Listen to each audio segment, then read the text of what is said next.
minute exit. Hello, thank you for coming to Acadia Community Theater's production of Midsummer Night's Dream. We've been saying it's our third annual Shakespeare production, but we realized that it's actually our fourth. We did a really sort of quick, short one year that we forgot about, so it's actually our fourth. And we are hoping to continue to carry on this tradition every year.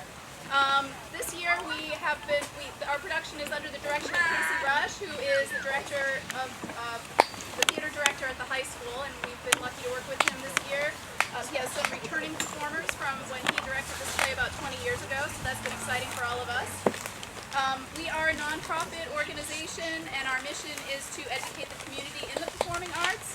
We're always looking for volunteers, whether you want to be on stage or backstage or helping to build things, build the set, paint, carry heavy equipment, anything. We've got lots of jobs for you, so if you're interested, you can go onto our website, which is on the program, and there's also an email, way to get in touch if you're interested in helping us out.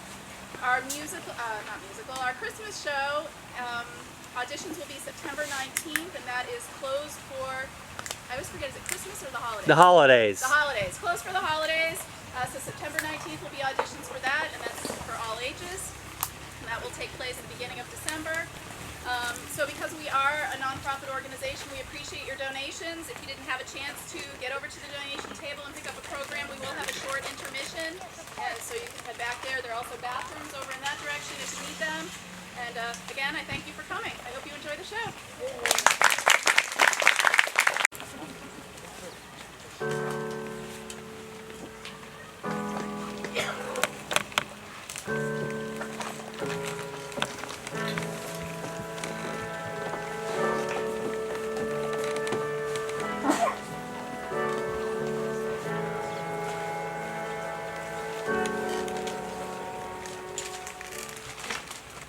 And now, Hippolyta, our nuptial hour draws on apace.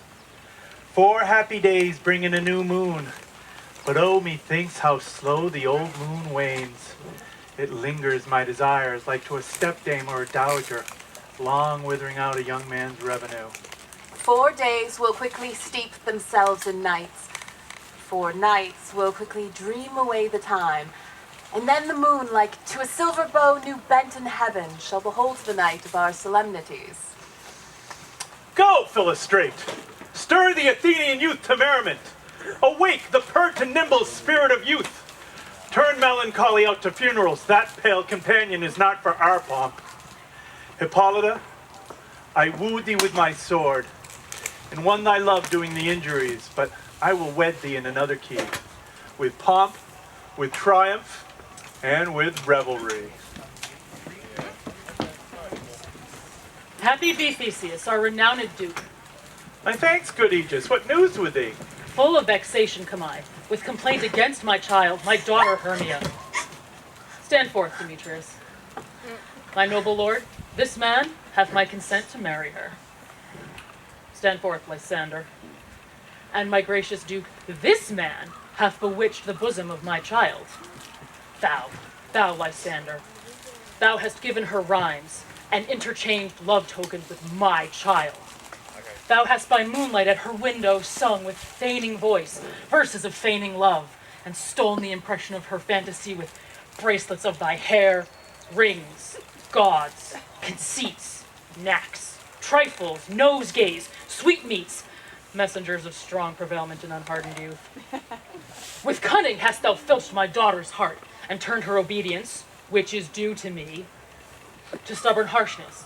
Therefore, my gracious Duke, be it so that she will not here before your grace consent to marry with Demetrius, I beg the ancient privilege of Athens. As she is mine, I may dispose of her, which shall either be to this gentleman or to her death, according to our law immediately provided in that case. What say you, Hermia? Be advised, fair maid, to you your father should be as a god, one who composed your beauty, and one to whom you're but a figure made in wax, by him imprinted, and within his power to leave the figure or disfigure it. Demetrius is a worthy gentleman. So is Lysander. In himself he is, but in this kind, lacking your father's voice, The other should be held worthier. Would my father look but with my eyes? Rather, your eye with his judgment must look. I do entreat your grace to pardon me. I know not by what power I am made bold, nor how it may concern my modesty in such a presence here to plead my thoughts. But I beseech your grace that I may know the worst that may befall me in this case if I refuse to wed Demetrius. Either to die the death, or abjure forever the company of men. So, Hermia, question your desires. Know of your youth. Examine well your blood. Whether if you yield not to your father's choice, you may endure the livery of a nun. For I, to be a shady cloister mute, to live a barren sister all your life, chanting faint hymns at a cold and fruitless moon. Thrice blessed are they that master so their blood, and make such maiden pilgrimage, but earthly are happy still the rose distilled, and that which hanging on the virgin thorn grows, lives, and dies in single blessedness. So shall I grow, so live, so die, my lord, ere I will yield my virgin patent up unto his lordship, whose unwished yoke my soul consents not to give sovereignty. Take time to pause.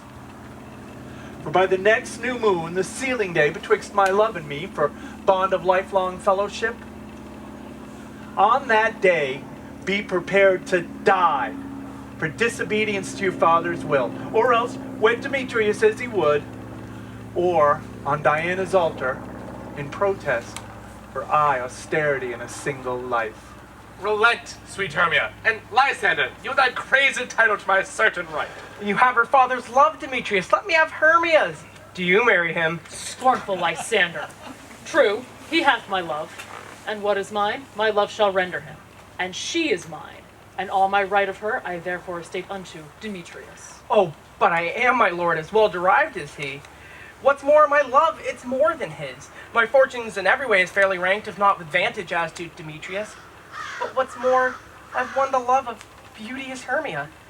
Why should I not then prosecute my right?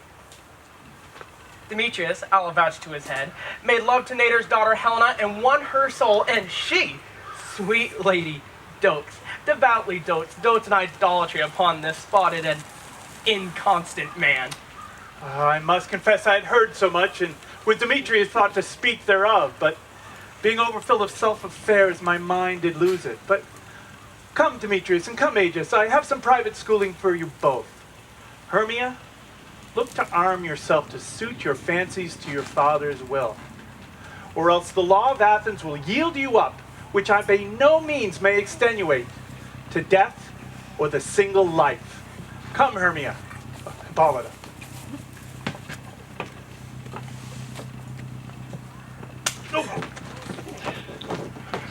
What cheer, love? Go on, Aegis and Demetrius. I must employ you in some business against my nuptials and confer with you about something that very nearly concerns yourselves. With duty and desire, we follow you.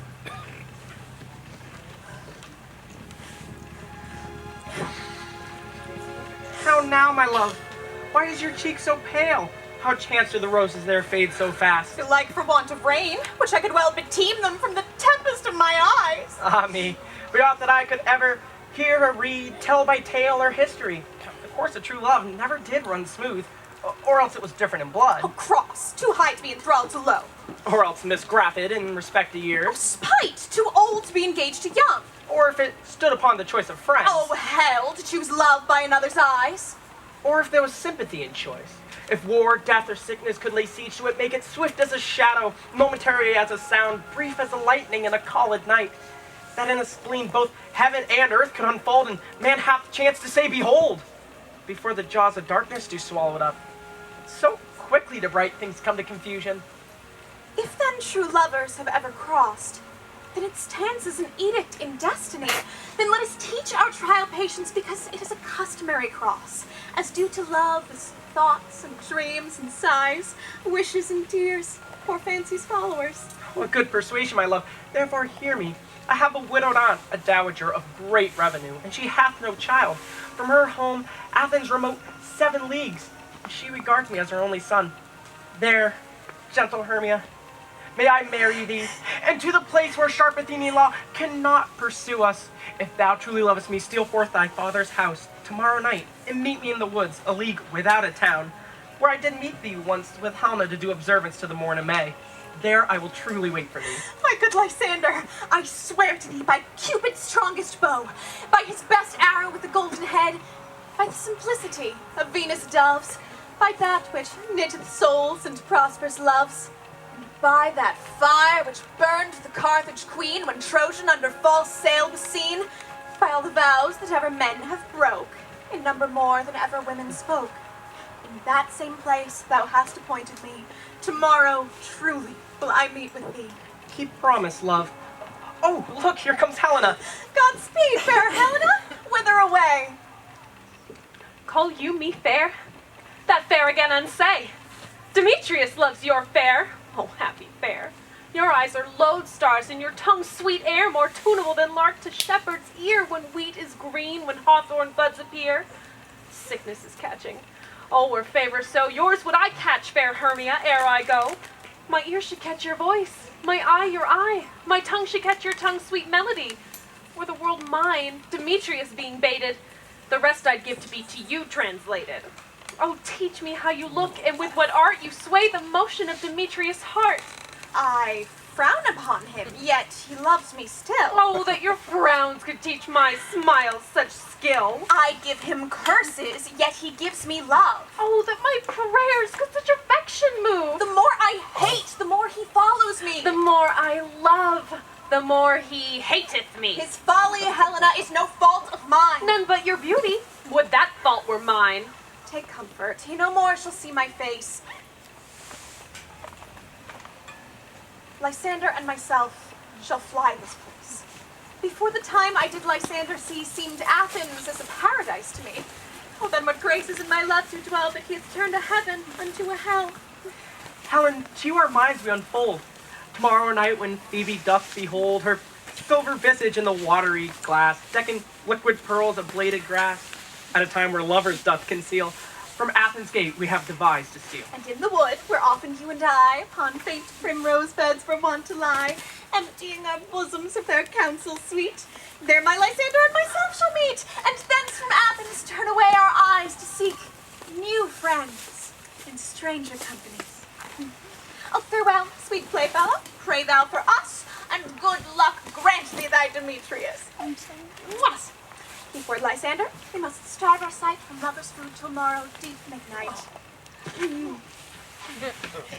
I will, my Helena. Or will, my Hermia. Helen, adieu. As you on Demetrius, Demetrius dotes on you.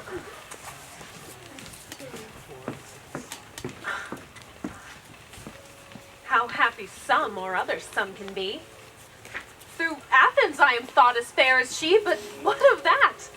Demetrius thinks not so. He will not know what all but he do know, and as he errs, doting on Hermia's eyes, so I, admiring of his qualities. Things base and vile, holding no quantity, love can transpose to form and dignity.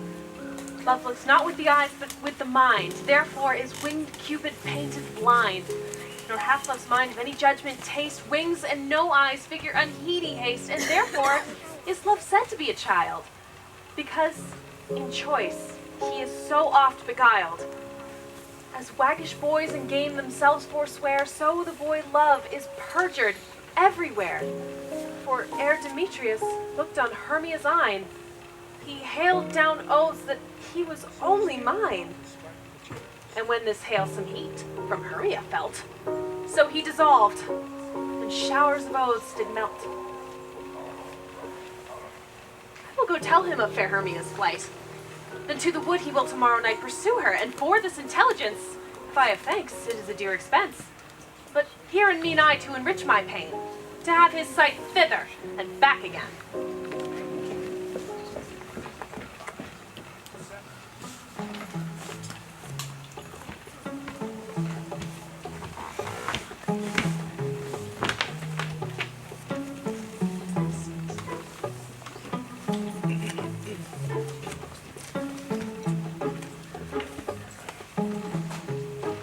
Is all our company here?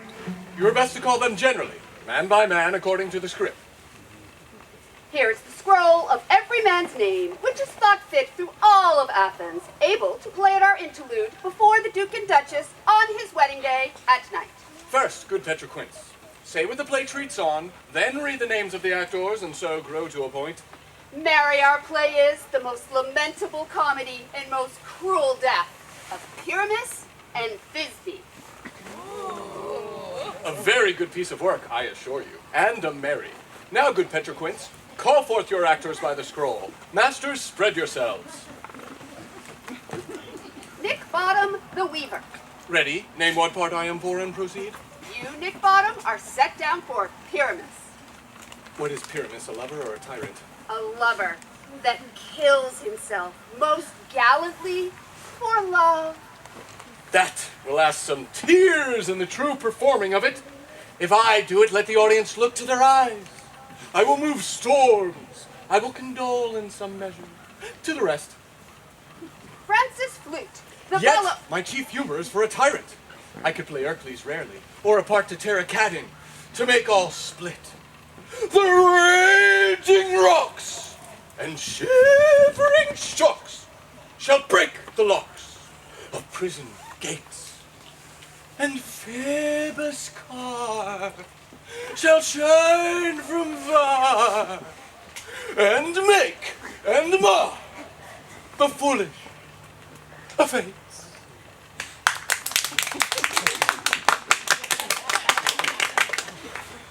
This was lofty. Now name the rest of the players. Francis Flute, the This bellows... is Hercules' fame, a tyrant's fame. A lover is more condoling.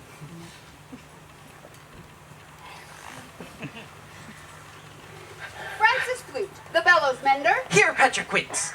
You, Flute, must take Thisbe on you. What is Thisbe? A wandering knight? Thisbe is the lady that Pyramus must love.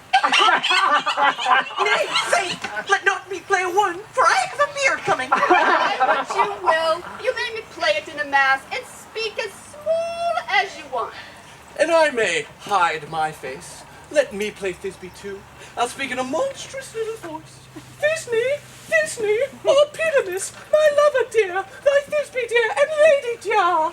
No, you must play Pyramus and Flute, you Thisbe. Well, proceed. Robin Starveling, the tailor. Here, Petroquince. You, Robin Starveling, will take on Thisbe's mother. Tom Snout, the tinker. Here, Petroquince. You, Tom Snout, will take on Pyramus's father. Myself, Thisbe's father, and Snug the Joiner, the lion's part. And here we have a play well fitted. Have you the lion's part written?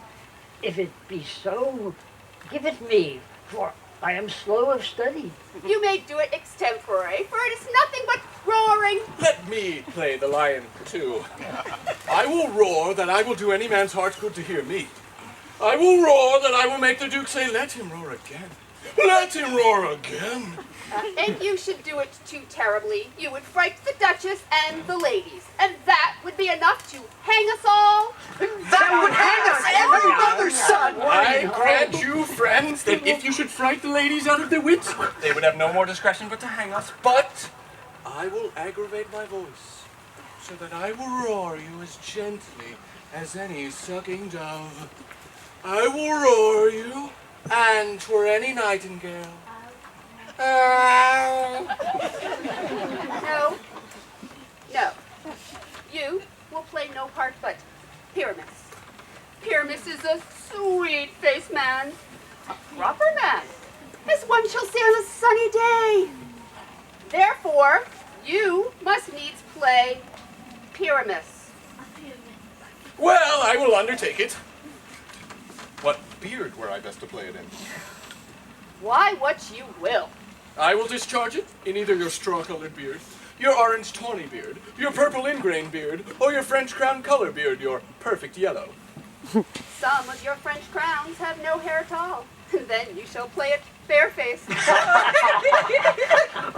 But, masters, here are your parts, and I am to entreat you, desire you, and con you to meet me at the palace wood, a mile without the town, by moonlight, where we will rehearse. For if we rehearse in the city, we shall be dogged with company, and our devices known.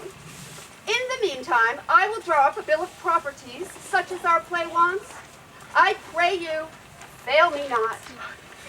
We will meet, and there we may rehearse most obscenely and courageously. Take pains, be perfect. Adieu. At the Duke's Oak, we will meet. Enough! Hold or cut bowstrings.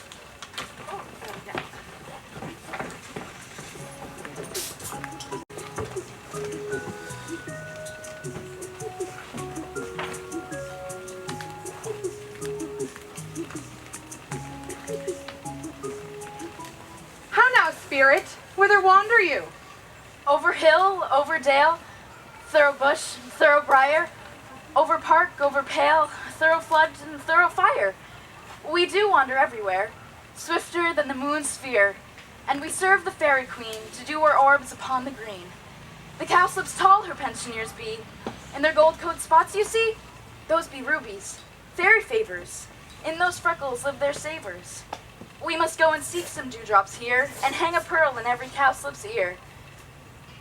Farewell, thou love of spirits, we'll be gone. Our queen and all her elves come here anon. The king doth keep his revels here tonight. Take heed the queen come not within his sight, for Oberon is passing fell and wrath, because that she is her attendant hath a lovely boy stolen from an Indian king. She never had so sweet a changeling. And jealous Oberon would have the child knight of his train to trace the forest wild. But she perforce withholds the loved boy, crowns him with flowers and makes him all her joy.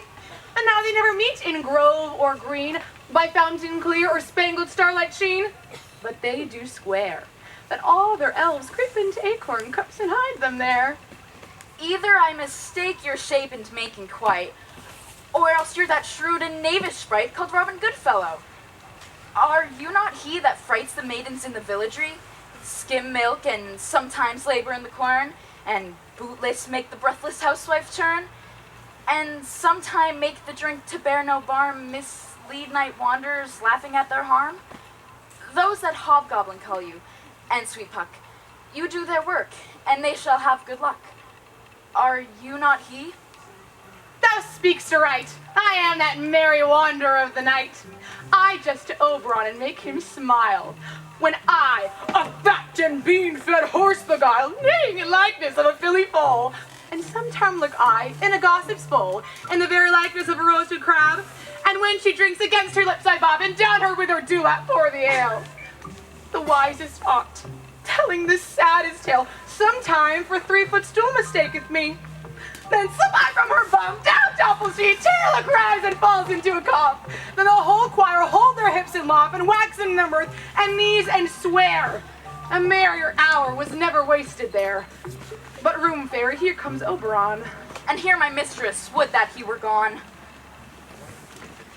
Ill met by moonlight, proud Titania.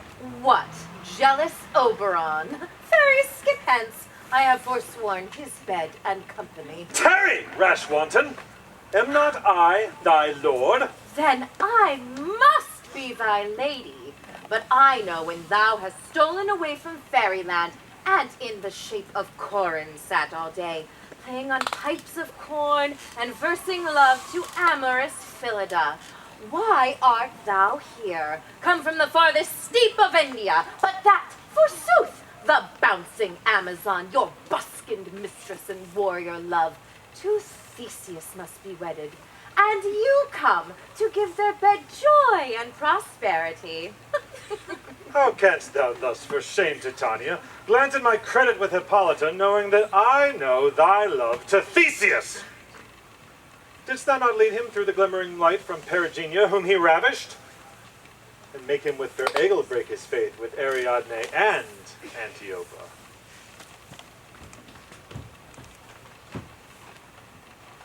These are the forgeries of jealousy, And never, since the midsummer spring, met we on hill or dale, forest or mead, by paved fountain or by rushy brook or the beached margent of the sea, to dance our ringlets to the whistling wind. But with thy brawls thou hast disturbed our sport. Therefore the wind, piping to us in vain, as in revenge, hath sucked up from the sea contagious fogs, which falling in the land hath every pelting river made so proud that they have overborne their continents. The ox, therefore, hath stretched his yoke in vain. The ploughman lost his sweat. The green corn hath rotted ere his youth attained a beard. The fold stands empty in the drowned field. The crows are fatted on the murrian flock, and the 9 men's moors is filled up with mud. The quaint mazes in the wanton green for lack of tread are undistinguishable. The human mortals want their winter here. No night is now with him or caroled rest.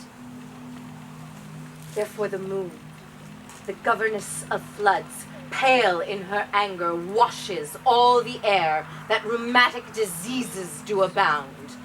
And thorough this distemperature, we see the seasons alter.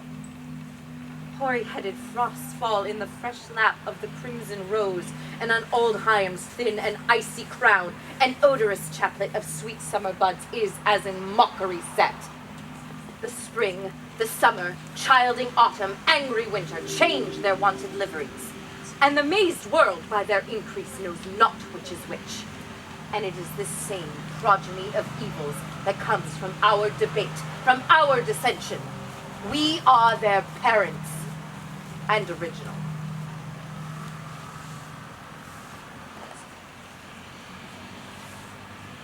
Do you amend it then? It lies in you. Why should Titania cross her Oberon? I do but beg a little changeling boy to be my henchman. Set your heart at rest. The fairyland buys not the child of me. His mother was a votress of my order, and in the spiced Indian air by night full often hath she gossiped by my side, and sat with me on Neptune's yellow sands, marking the embarked traders on the flood, when we have laughed to see the sails conceive and grow big-bellied in the wanton wind, when she, with pretty and swimming gait following, her womb then rich with my young squire, would imitate, and sail upon the land and fetch me trifles and return again as if from a voyage rich with merchandise. But she being mortal, of that boy did die, and for her sake do I rear up her boy. And for her sake I will not part with him. How long within this wood intend you stay? Perchance, till after Theseus' wedding day. If you will patiently dance in our rounds and see our moonlight revels, go with us. If not, shun me, and I shall spare your haunts. Give me that boy, and I'll go with thee. Not for thy fairy kingdom. Fairies away. We shall chide downright if I longer stay. Well, go thy way! Thou shalt not from this grove until I torment thee for this injury. My gentle Puck, come hither.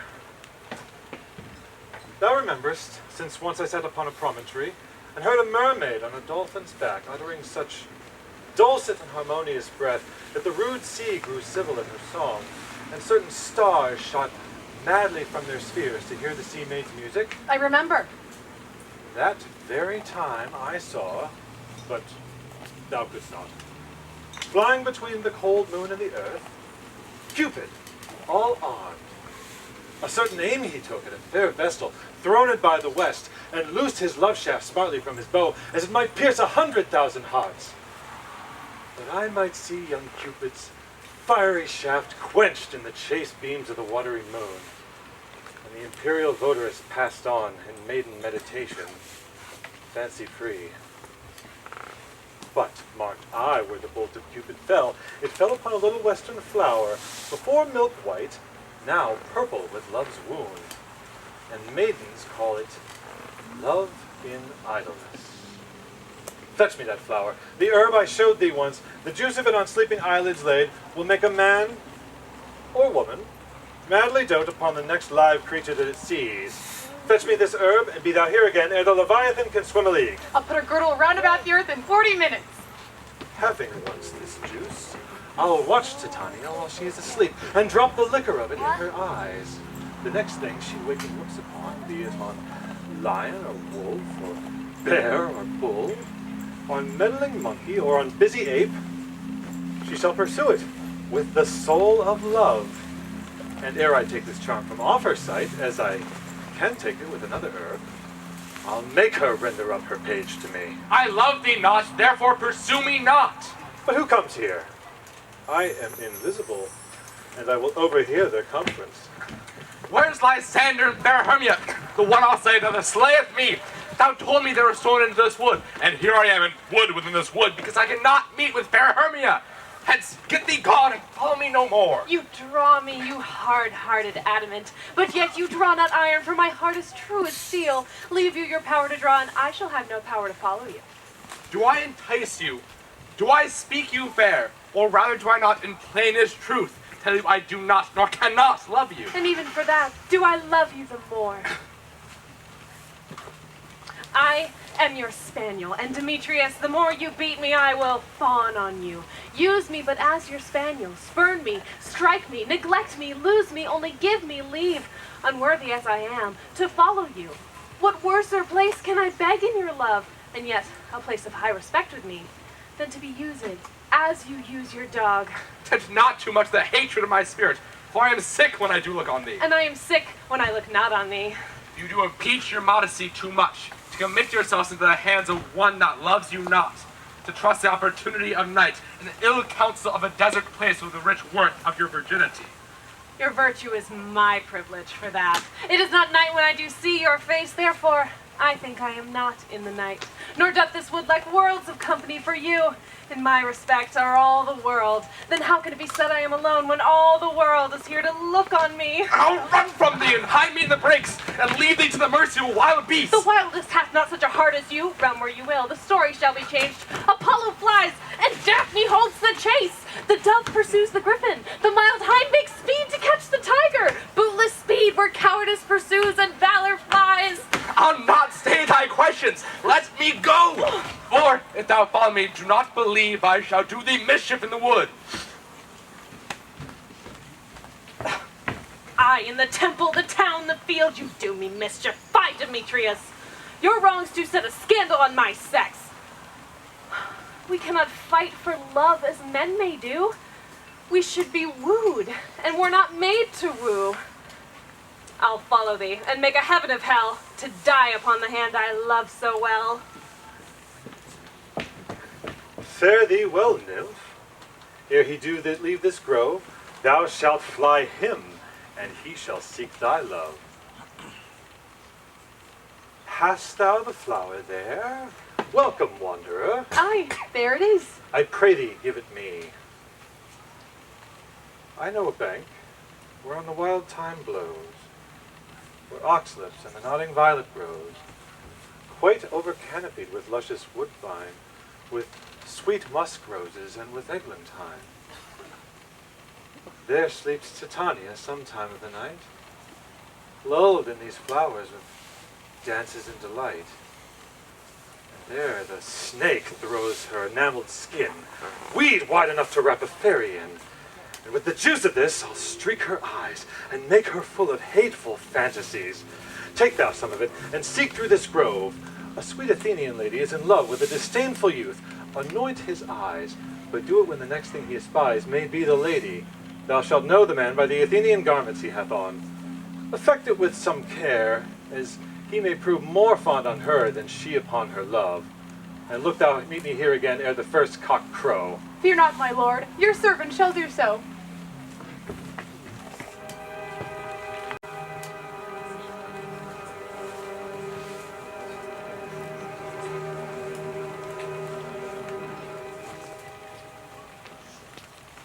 Come, now a roundel and a fairy song.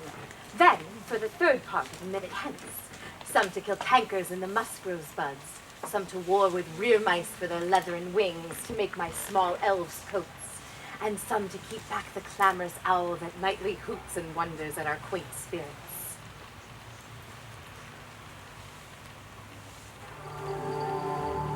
Yes, what it sings with double tongue, for the edge of the sea. Youths and blind ones do no wrong. Come not hear your fairy queen, fill them with melody, singing our sweet lullaby. La la la la lullaby, la la la la lullaby. Never harm nor spell nor charm, come your lovely lady nigh. So good night with lullaby. Leaving spiders come not here, and to long listeners hence. Beetles black approach not near, worm nor snail to no offense. Fill them with melody, singing our sweet lullaby. La la la la lullaby, la la la la lullaby. Never harm nor spell nor charm, come your lovely lady nice. Oh, good night with lullaby.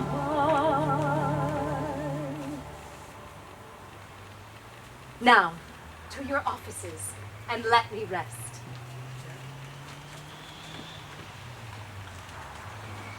Hence away, now all is well. One aloof, stand sentinel.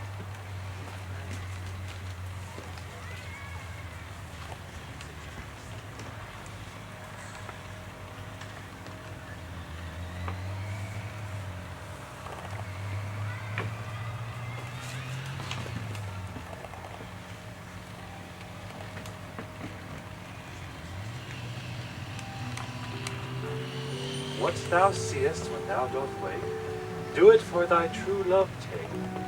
Love and languish for his sake, be it ounce or cat or bear, pod or boar with bristled hair. In thine eye it shall appear, when thou wakest, it is thy dear. Wake when some vile thing is near.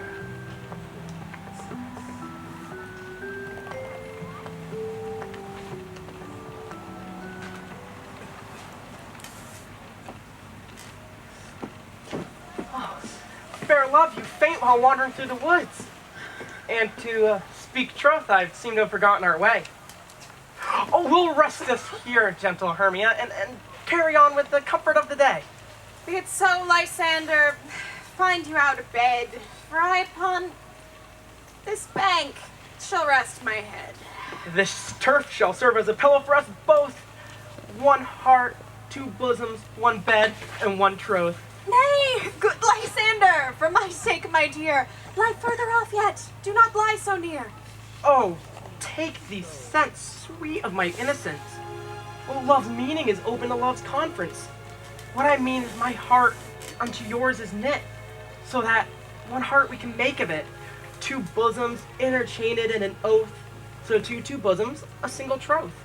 So lying by your side, no bedroom me deny, for lying so, Hermia, I do not lie. Lysander riddles very prettily. Now much beshrew my manners and my pride, if Hermia meant to say Lysander lied. But, gentle friend, for love and courtesy, lie further off. In human modesty, such separation as may well be said becomes a virtuous bachelor and a maid. So far, be distant. And good night, sweet friend. Thy love ne'er alter till thy sweet life end. Oh, amen, amen to the fair prayer, say I. and end life where I end loyalty. Here is my bed. Sleep give thee all his rest. With half that wish, the wisher's eyes be pressed.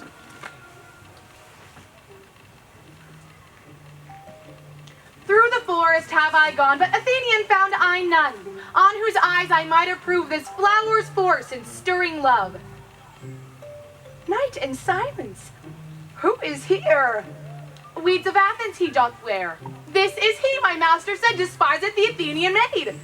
Ah, and hear the maiden sleeping sound on the dank and dirty ground. Pretty soul.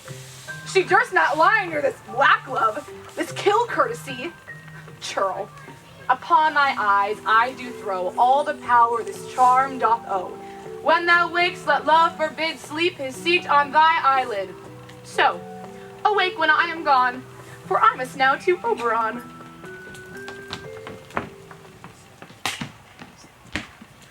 Stay, though thou kill me, sweet Demetrius. I charge thee, hence, and do not haunt me thus. Oh, wilt thou, darkling, leave me? Do not so. Stay on thy peril, I alone will go. Oh, I am out of breath in this fond chase. The more my prayer, the lesser is my grace. Happy is Hermia, wheresoe'er she lies, for she hath blessed and attractive eyes. How came her eyes so bright? Not with salt tears. If so, my eyes are oftener washed than hers. No, I am as ugly as a bear.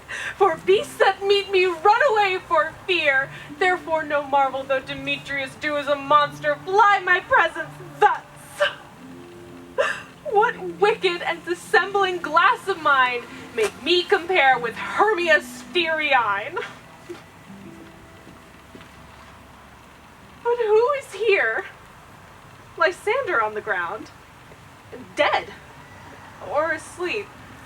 I see no blood, no wound. Lysander, if you live, good sir, awake. And run through fire I will for thy sweet sake. O transparent Helena, nature shows art that through thy bosom I see thy heart. Where is Demetrius? Oh, how fit a word whose name did perish on my sword. Do not say so, Lysander, say not so. What though we love your Hermia, Lord, what though?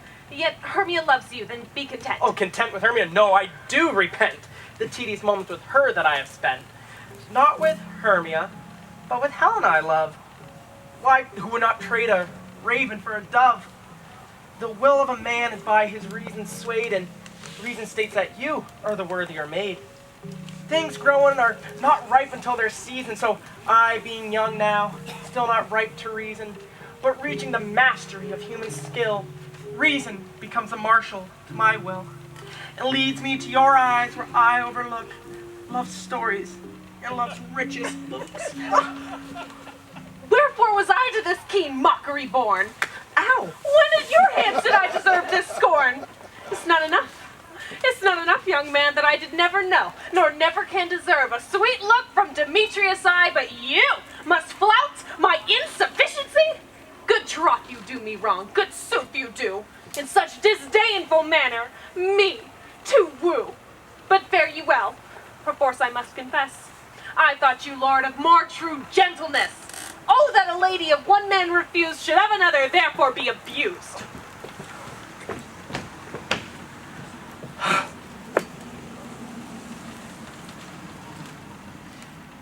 She sees not Hermia. Hermia, sleep thou there, and never mayest thou come Lysander near.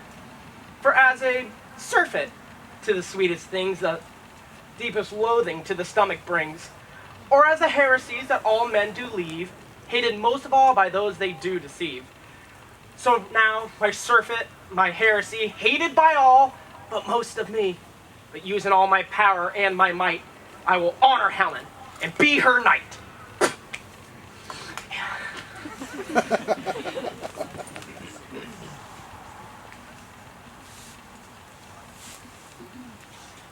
Help me. Lysander, help me. Oh, do thy best to pluck this crawling serpent from my breast. Oh, ay me, for pity. What a dream was here. Oh, Lysander, look how I do quake with fear. Methought a serpent my heart away, while you sat smiling at his cruel prey. Lysander? What? Removed? Lysander? Lord? What? Out of hearing? Gone? No sound? No word? Alack, where are you? Speak, and if you hear, speak of all love. I swoon almost with fear. No? And I well perceive you are not nigh. Either death or you, I'll find immediately.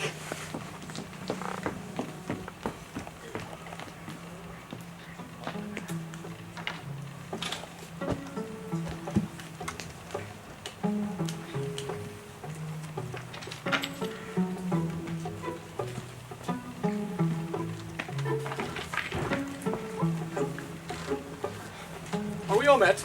Pat, Pat, here is a marvelous, convenient spot for our rehearsal. This green plot shall be our stage, this hawthorn brake our tiring house, and we will do it in action, as we will do it before the Duke. Petroquint, What sayest thou now, Bully Bottom? there are things in this comedy of Pyramus and Thisbe that will never please. First, Pyramus must draw a sword to kill himself, which the ladies cannot abide. How answer you that? By your Lakin, a perilous fear. I believe we must leave the killing out when all's done. Not a whit. I have a device to make all well. Write me a prologue, and let the prologue seem to say, we will do no harm with our swords, and that Pyramus is not killed indeed.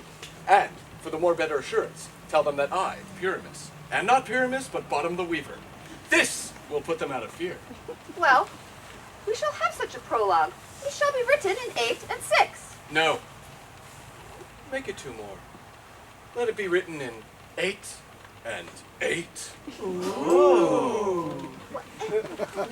Will not the ladies be afeard of the lion? I fear it, I promise you. Masters, you ought to consider with yourselves to bring in... God shield us! A lion among ladies is a most dreadful thing, for there is not a more fearful wild fowl than your lion living, and we ought to look to it. Therefore, another prologue must say that he is not a lion. Nay, you must name his name, and half his face must be seen through the lion's neck, and he himself must speak through, saying thus or to the same defect, ladies, or fair ladies, I would wish you, or I would request you, or I would entreat you, not to fear, not to tremble, my life for yours. If you think I come hither as a lion, it were pity of my life. No, I am no such thing. I'm a man, as other men are, and there indeed, let him name his name, and tell them plainly he is... Snug the Joiner! Well, there are still 2 hard things. We must bring moonlight into the chamber, for you know Pyramus and Thisbe did meet by moonlight. Doth the moon shine the night we play our play? A calendar! A calendar! Look in the almanac. Find out moonshine. Find out moonshine! Yes, it doth shine that night. Why, then may you leave a casement of the great chamber window, where we play, open, and the moon may shine in at the casement. Well, we must bring in a person to disfigure or present themselves as the person of moonshine. Then, there is another thing. We must build a wall in the great chamber. For you know, Pyramus and Thisbe did talk through the chink of a wall. You can never bring in a wall. What say you, Bottom? Some man or other must present wall, and let him have some plaster, or some loam, or some rough cast about him to signify wall. And let him hold his fingers thus, and through that cranny shall Pyramus and Thisbe whisper. If that may be, then all is well. Come, sit down, every mother's son, and rehearse your parts. Pyramus, you begin when you have finished your speech, enter into that break. And so everyone, according to his cue.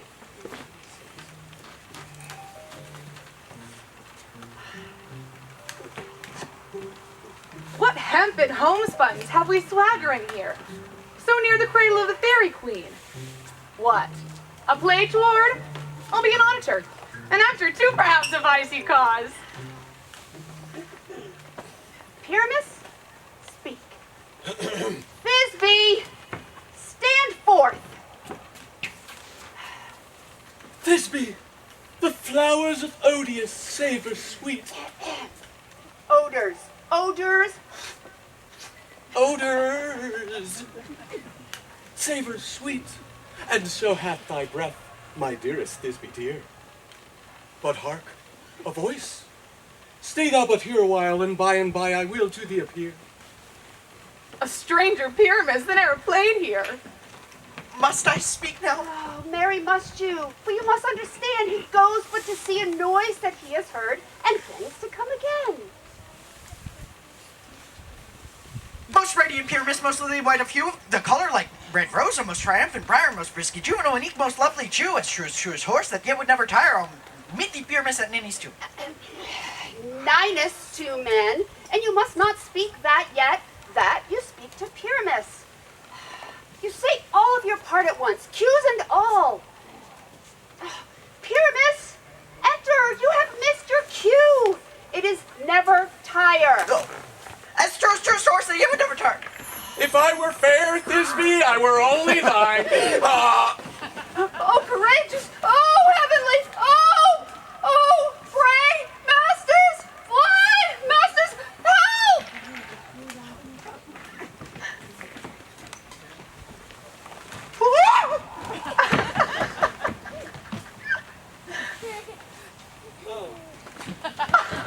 I'll follow you. I'll lead you about around. Through bog, through bush, through brake, through briar. Sometime a horse I'll be, sometime a hound. A hog, a headless bear, sometime a fire.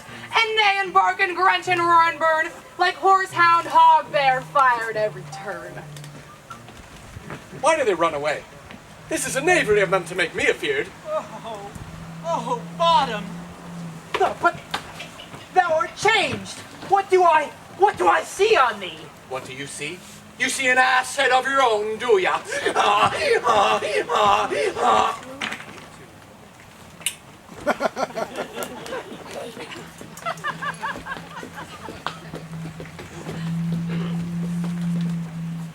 Bless thee, bottom, bless thee. Thou art translated. I see their knavery. This is to make an ass of me. To frighten me if they could. But I will not stir from this place, do what they can. I will walk up and down here, and I will sing, that they shall hear I am not afraid. The ousel cock so black of hue, with orange tawny bill. The throstle with his note so true, the wren with little quill. What angel wakes me from my flowery bed? The dainty sparrow and the lark, the plain song cuckoo grey, whose note full many a man doth mark and dares not answer nay. Hey, hey,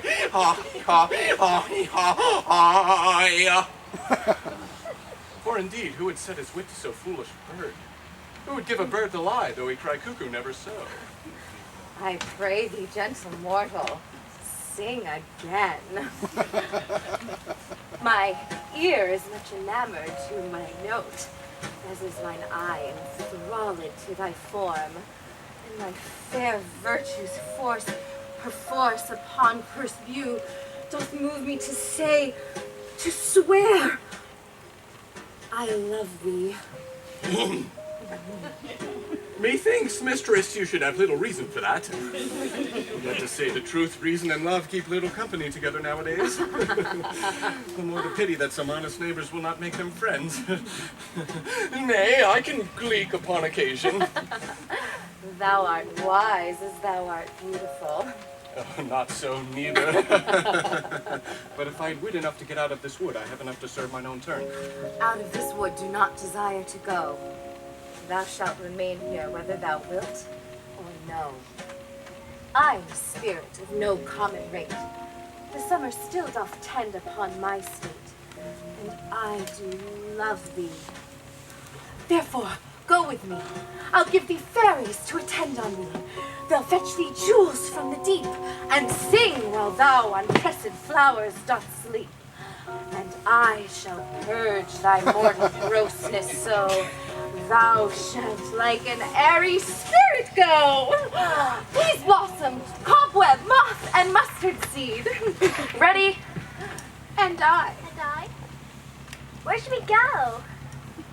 kind and courteous to this gentleman. Hop in his walks and gambol in his eyes. Feed him with apricots and dewberries, with purple grapes, green figs, and mulberries. The honey bags steal from the humble bees, and for night tapers crop their waxen thighs, and light them at the fiery glowworm's eyes, to have my love to bed, and to arise. Pluck the wings from the painted butterflies, to fan the moonbeams from his sleeping eyes. Nod to him, elves, and do him courtesies. Hail, mortal. Hail, hail, hail. I cry your worship's mercy heartily. I beseech your worship's name. Cobweb. I desire you of more acquaintance, good Master Cobweb. If I cut my finger, I shall make bold with you. Your name, honest gentleman? Peace Blossom. I pray you, commend me to your mother, Mistress Squash, and to your father, Master Peascod. Good Master Peas Blossom, I shall desire you of more acquaintance too. Your name, I beseech you, sir. Mustard seed. Good Master Mustard Seed, I know your patience well. That same cowardly giant-like ox beef hath devoured many a gentleman of your house. I promise you, your kindred had made my eyes water ere now. I desire your more acquaintance, good Master Mustard Seed. Come, do him courtesies. Lead him to my bower. The moon, methinks, looks with a watery eye, and when she weeps, weeps every little flower, lamenting some enforced chastity. Tie up my love's tongue. Bring him silently.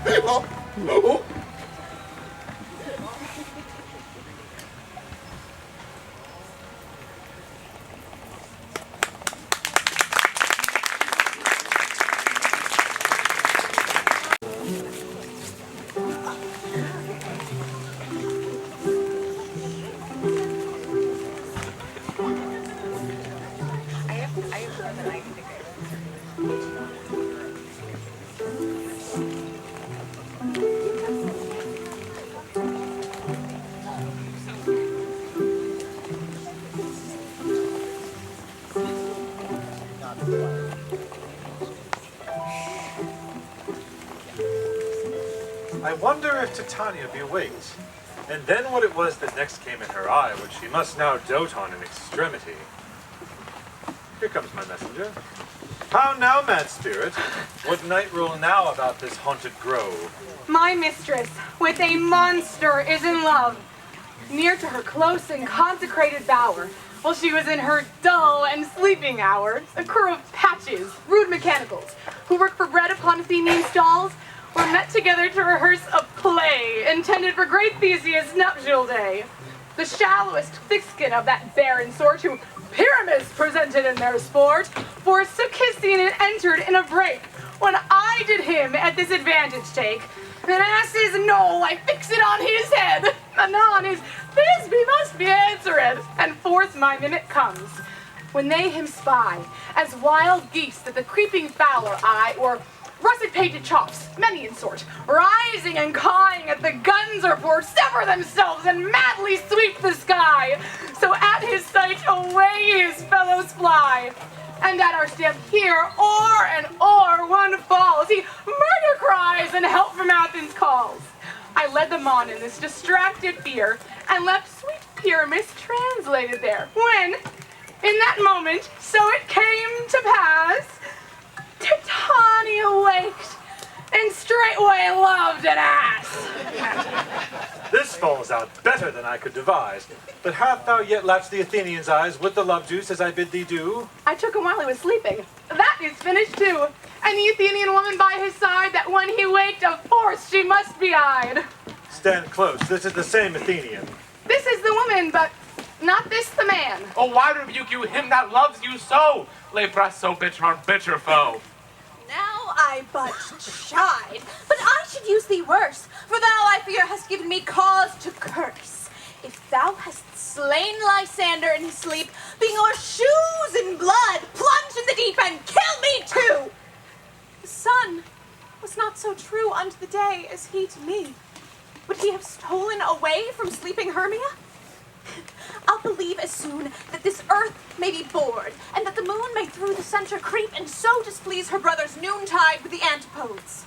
It cannot be, but thou hast murdered him. So should a murderer look, so dead, so grim. So should the murdered look, and so should I, pierced to the heart with your stern cruelty. Yet you, the murderer, look as bright, as clear, as yonder Venus in her glimmering sphere. What's this to my Lysander? Where is he? Good Demetrius, wilt thou give him me? I'd rather give his carcass to my hounds. Out! No! Out, cur! Thou drivest me past the bounds of maiden's patience! Hast thou slain him then? Henceforth be never numbered among men! Oh, once, tell true. Tell true even for my sake. Durst thou have looked upon him being awake, and hast thou killed him sleeping? Oh, brave touch! Could not a word, an adder do so much? An adder did it, for with doubler tongue than thine, thou serpent, never adder stung. You spend your passion on misprized mood. I am not guilty of Lysander's blood, nor was he dead, for aught that I can tell. I pray thee tell me then that he is well. And if I could, what should I get therefore? A privilege. Never to see me more, and from thy hated presence part I so. See me no more, whether he be dead or no.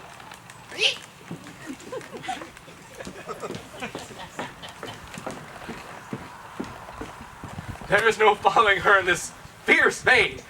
Here, therefore, for a while I will remain.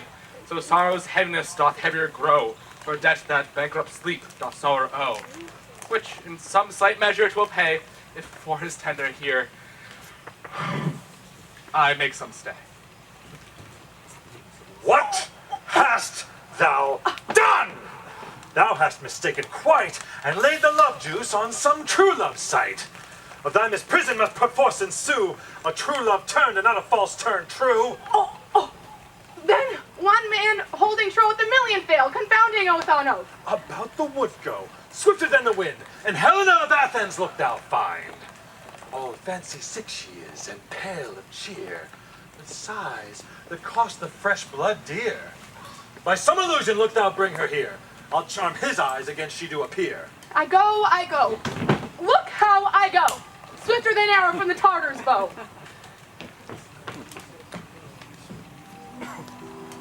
Flower of his purple dye, hit with Cupid's archery.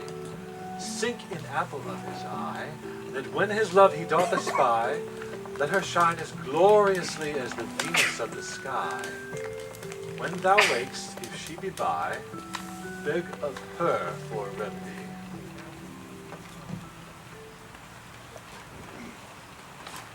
Captain of our fairy band, Helena is here at hand, and the youth mistook by me, pleading for a lover's fee. Shall we their fond pageant see? Lord, what fools these mortals be! Stand aside, the noise they make will cause Demetrius to awake. Then we'll two at once woo one. That must needs be sport alone. And those things do best please me that befall preposterously. Why should you think that I woo and scorn? Scorn and derision never come in tears. Look, I vow, I weep, and I vow, so born in their nativity, all truth appears. How can these things in me seem scorn to you? Earn the badge of faith that proves them true. You do advance your cunning more and more when truth kills truth, oh devilish holy fray. These vows are Hermia's. Will you give her o'er? Weigh oath with oath, and you will nothing weigh. Your vows to her and me, put in two scales, will even weigh, and both as light as tails. I had no judgment when to her I swore. Nor none in my mind. Now you give her o'er. But Demetrius loves Hermia and loves not you. Oh, Helen! Goddess, nymph, perfect divine, to what shall I compare thine eye? Crystals muddy, oh how ripe and show thy lips, kissing cherries tempting grow. That pure congealed white, high Taurus snow fanned with the eastern wind, turns to a crow when thou holdest up thy hand. Oh, let me kiss this princess of pure white, the seal of bliss. Oh, spite.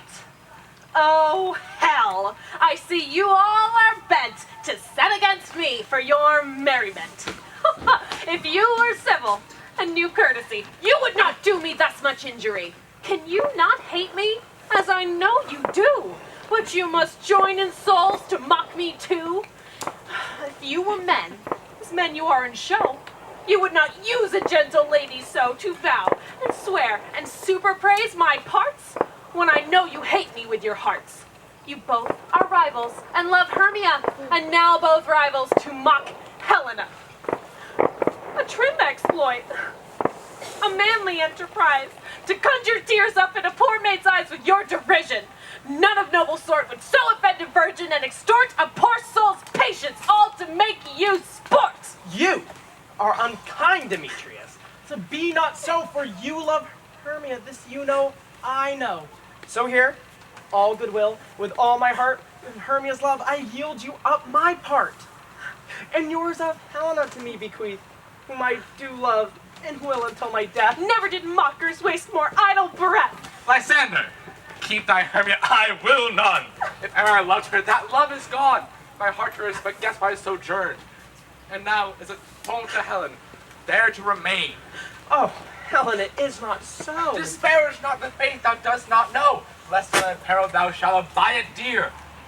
Look where thy love comes, yonder is thy dear. Dark night that from the eye his function takes, the ear more quick of apprehension makes. Wherein it doth impair the seeing sense, it pays the hearing double recompense. Thou art not by mine eye, Lysander, found. Mine ear, I thank it, brought me to thy sound. But why unkindly didst thou leave me so? Why should he stay whom love doth press to go? What love could press Lysander from my side? Lysander's love, that would not let him bide. Oh, fair Helena, who more in guilt tonight than all yon fiery O's and eyes of light. Why seekest thou me? Could not this let thee know the hate I bear thee made me leave thee so? You speak not as you think. It cannot be. Lo, she is one of this confederacy. Now I perceive they have conjoined all three to fashion this false sport in spite of me. Injurious Hermia, most ungrateful maid, have you conspired? Have you with these contrived to bait me with this foul derision? Is all the counsel we two have shared? The sisters' vows, the hours that we have spent when we have chid the hasty-footed time from parting us. Oh, is all forgot? All school days friendships? Childhood innocence? We, Hermia, like two artificial gods, have with our needles created both one flower, both on one sampler, both sitting on one cushion, both warbling of one song, both in one key, as if our hands, our sides, voices, and minds had been incorporate. And so we grew together, like two a double cherry seeming parted, but yet a union in partitions. Two lovely berries molded on one stem, so with two seeming bodies, but one heart, two of the first, like coats in heraldry, due but to one and crowned with one crest. And would you rent our ancient love asunder to join with men in scorning your poor friend? It is not friendly, 'tis not maidenly. Our sex as well as I may chide you for it, though I alone do feel the injury. I am amazed at your passionate words. I scorn you not. It seems that you scorn me. Have you not set Lysander, as in scorn, to follow me and praise my eyes and face? And made your other love, Demetrius, who even but now did spurn me with his foot, to call me goddess, nymph, divine, and rare, precious, celestial? Wherefore speaks he this to her he hates? And wherefore doth Lysander deny your love, so rich within his soul, and tender me, forsooth, affection, but by your setting on, by your consent, what though I be not so in grace as you, so hung upon with love, so fortunate, but miserable most to love unloved. This you should pity rather than despise. I understand not what you mean by this. I do persever, counterfeit sad looks, make moves upon me when I turn my back, wink each another, hold the sweet jest up. This sport, well carried, shall be chronicled. If you have any pity, grace, or manners, you will not make me such an argument. But fare ye well. 'Tis partly my own fault, which death or absence shall soon remedy. Oh, hear my excuse, gentle Helena, my love. my life, my soul, fair Helena. Oh, excellent! Sweet, do not scorn her so! If she cannot entreat, I can compel. Oh, you can compel no more than she entreats. Your threats hold no more strength than her weak prayers. Helen, I love thee. By my life I do. I swear by all that I may lose for thee to prove him false. Who says I love thee not? I say I love thee more than he can do. If say so, withdraw and prove it too. Quick, come. Lysander, where to tends all this? Oh, away, you cantaloupe! No, no, sir, you will seem to break loose. But take on as you would bow, but yet come not. You are a tame man. Go! Oh, hang off, thou cat, thy bird, you vile thing, let loose, for I shake thee from me like a serpent. Why are you grown so rude? What changes this sweet love? Thy love, out tawny tartar, out loathed medicine, hatred, potion, hence! Do you not jest? Yes, sooth, and so do you. Demetrius, I'll keep my word with thee. I would I had your bond, for I perceive a weak bond holds you. I'll trust not your word. What, shall I hurt her, strike her, kill her dead? Although I hate her, I shall not harm her so. What? Can you do me greater harm than hate? Hate me? Wherefore? Oh me, what news, my love? Am not I Hermia? Are not you Lysander? I am Lysander. I am fair now, as I was erewhile. Since night you loved me, but since night you left me. Why then you left me? Oh, the gods forbid. In earnest, shall I say? Ah me, by my life. I never did desire to see thee more. Thus, be out of hope, of question, doubt, be certain, nothing truer, 'tis no jest, that I do hate thee. I love fair Helena. Oh, me. You juggler. You canker blossom. You thief of love. What?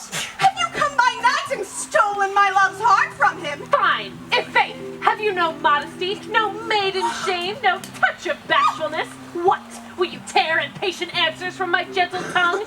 Fie, fie, you counterfeit, you puppet, you! Puppet! Why so? Aye, that way goes the game. Now I perceive that she hath made compare between our statures. She hath urged her height, and with her personage, her tall personage, her height forsooth, she hath prevailed with him. And are you grown so high in his esteem because I am so dwarfish and so low? How low am I, thou painted maypole? Speak! How low am I? I am not yet so low, but that my nails can reach unto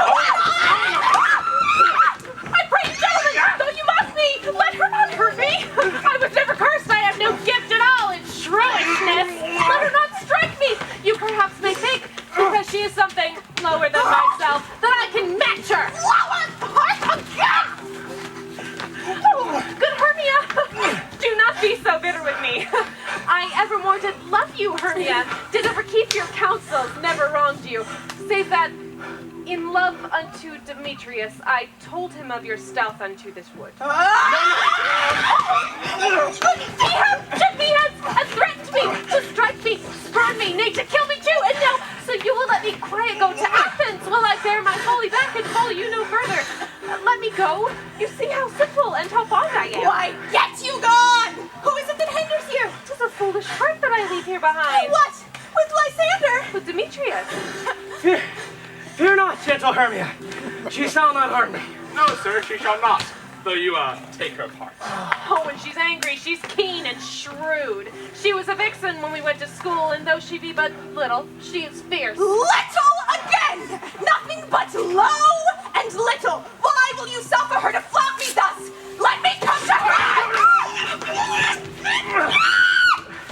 Get you gone, you dwarf, you minimus of hinder knotgrass maids, you bead, you acorn! You are too ambitious in her behalf that scorns your services. Let her alone. Speak not of Helena. Take not her part. For thou dost intend never so little of show of love to her, thou shalt abide it. Well, now she holds me not. Now follow me if thou darest, to try whose right of thine or mine is most in Helena. Follow? Nay, I'll go with thee cheek by jowl. After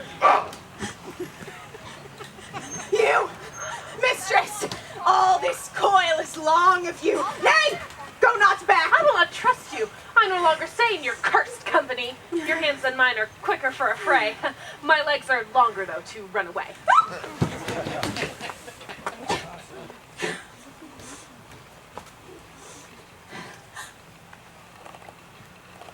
I'm amazed. I know not what to say.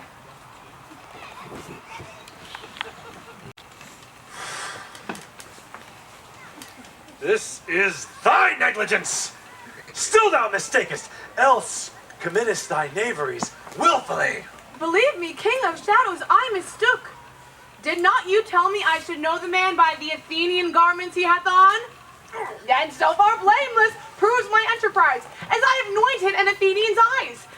And so far am I glad it so did sort, as this their jangling I esteem a sport. Thou seest these lovers seek a place to fight. High, therefore, Robin, overcast the night. The starry welkin cover thou anon with drooping fog as black as Acheron, and lead these testy rivals so astray that one come not within another's way. Then, like to Lysander, sometime frame thy tongue, and stir Demetrius up with bitter wrong. Sometime rail thou like Demetrius, and look thou lead them from each other thus, till o'er their brow death counterfeiting sleep with leaden legs and batty wings doth creep. Then crush this herb into Lysander's eye, whose liquor hath this virtuous property, to render from thence all air with his might, and make his eyeballs roll with wonted sight. When next they wake, all this derision shall seem but a dream and fruitless vision, and back to Athens will the lovers wend, with league whose date till death shall never end. Whiles I in this affair do thee employ, I'll to my queen and beg her Indian boy, and then I will her charmed eye release from monsters' view, and all things shall be peace. My fairy lord, this must be done with haste, for night-swift dragons cut the clouds full fast, and yonder shines Aurora's harbinger, at whose approach ghosts, wandering here and there, troop home to churchyards, damned spirits all, that in crossways and floods have burial, already to their wormy beds are gone. They willfully exile themselves from light, and must for aye consort with black-browed night. But we are spirits of a different sort. I with the morning's love have oft made sport, and like a forester the groves may tread, even till the eastern gate all fiery red, opening on Neptune with fair blessed beams, turns to yellow gold his salt green streams. But, notwithstanding haste, make no delay, we shall effect this business yet ere day. Up and down, I will lead them up and down. I am feared in field and town. Gobble and lead them up and down. Here comes one. Where art thou, proud Demetrius? Speak thou now! Here, villain, drawing ready. Where art thou? Oh, I'll be with thee straight. Follow me, then, to plainer ground. Lysander, speak again! Thou runaway, thou coward, art thou fled? Speak! In some bush, where dost thou hide thy head? Thou coward, art thou bragging to the stars, telling the bushes that thou lookest for war and wilt not come? Come, recreant, come thou child, I'll whip thee with a rod. He's defiled that draws a sword on thee. Yea, art thou there? Follow my voice, we'll try no manhood here.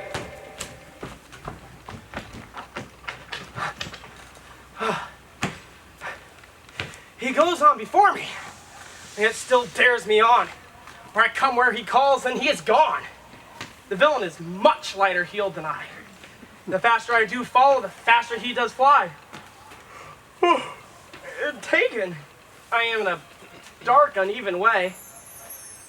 I'll rest myself here till come break of day. But once thou show me thy gray light, I will find Demetrius and revenge this fight. Ho, ho, ho, coward, why comest thou not? And bind me if thou darest, for well I wot thou runnest before me, shifting every place, and darest not stand, nor look me in the face. Where art thou? Come hither, I am here. Nay then, thou mockst me. Thou shalt bide this year if ever I thy face by daylight see. But go thy way, faintness constraineth me, to measure out my length upon this cold bed. Thy day's approach look to be visited. O weary night, O long and tedious night, abate thy hours. Shine comforts from the east, that I may back to Athens by daylight from these, that my poor company detest. Oh, and sleep, that sometimes shuts up sorrow's eye, steal me a while from mine own company. Yet but 3. Come one more, 2 of both kinds make up 4. Here she is, cursed and sad. Cupid is a knavish lad, thus to make poor females mad. Never so weary, never so in woe, dabbled with dew and torn with briars. Can no further crawl, no further go. My legs can keep no pace with my desires. Here shall I rest me, till break of day. Heaven shield Lysander if they mean a fray. On the ground, sleep sound. I'll apply to your eye, gentle lover, remedy. When thou wakest, thou takest true delight in thy former lady's eye. And the country proverb known that every man should take his own in your waking shall be shown. Jack shall have Jill, naught shall go ill. The man shall have his mare again, and all shall be well.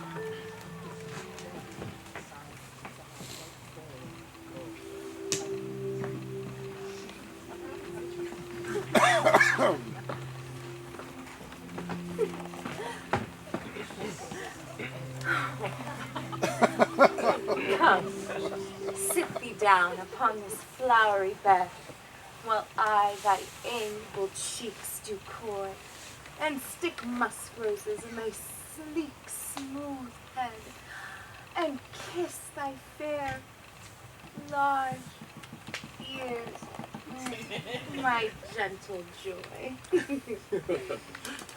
Where's Peas Blossom? Ready? Scratch my head, Peas Blossom. Where's Monsieur Cobweb? Ready? Monsieur Cobweb, good monsieur, get your weapons in hand and kill me a red-hipped humble bee on the top of a thistle. And, good monsieur, bring me the honey bag. Do not fret yourself too much in the action, monsieur. And, good monsieur, have a care the honey bag break not. I would be loath to have you overflown with a honey bag, senor. Where's Monsieur Mustard Seed? Ready? Give me your neat, Monsieur Mustard Seed. Pray you, leave your courtesy, good monsieur. What's your will? Nothing, good monsieur, but to help Cavallary Cobweb to scratch.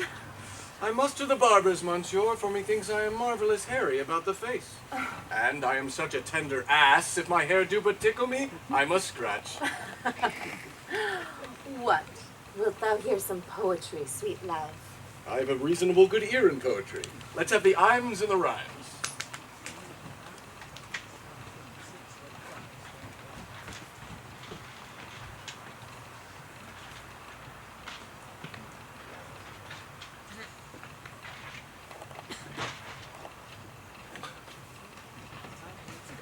Shall I compare thee to a summer's day? Thou art more lovely and more temperate. Rough winds do shake the darling buds of May, and summer's leaf hath all too short a date.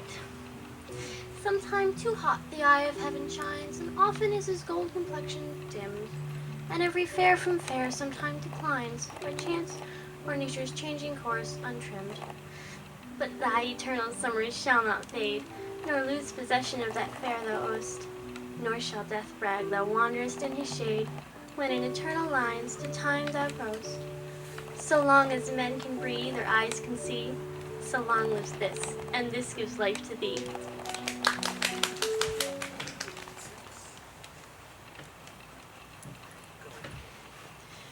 Devouring time, blunt thou the lion's paws, and make the earth devour her own sweet brood. Pluck the keen teeth from the fierce tiger's jaws, and burn the long-lived phoenix in her blood. Make glad and sorry seasons as thou fleets, and do whate'er thou wilt, swift-footed time, to the wide world and all her fading sweets. But I forbid thee one more heinous crime. O carve not with the hours my love's fair brow, nor draw no lines there with thine antique pen. Him in thy course untainted do allow for beauty's pattern to succeeding men. Yet do thy worst, old time. Despite thy wrong, my love shall in my verse ever live young.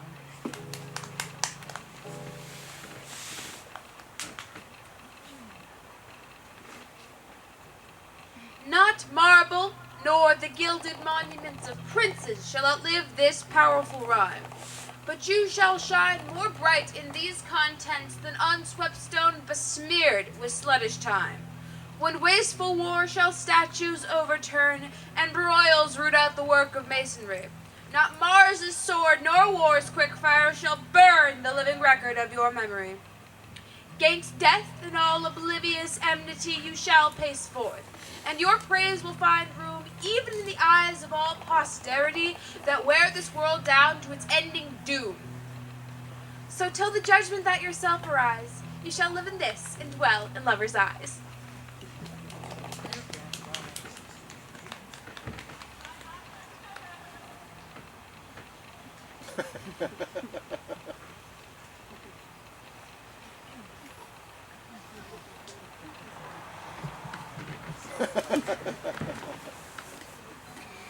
Let me not to the marriage of true minds admit impediments.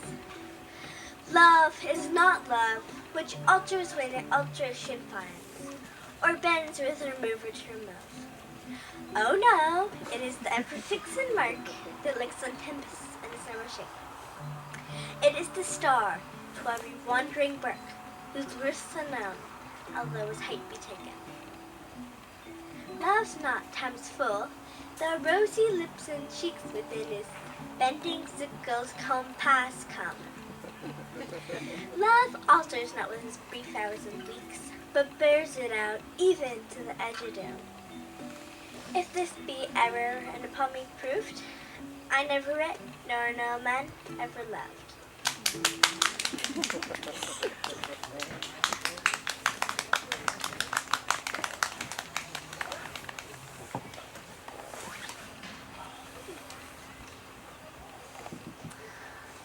Now say, sweet love, what thou desirest to eat. Truly a peck of provender.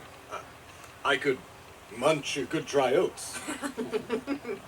Methinks I have a great desire to a bottle of hay. Good hay, sweet hay, hath no fellow. I have a venturous fairy who will seek the squirrel's hoard and fetch thee new nuts. I had rather have a handful or two of dried peas. But I pray you, let none of your people stir me. I've an exposition of sleep come upon me. Oh, sleep thou, and I shall wind thee in my arms. Fairies, be gone. Be always away.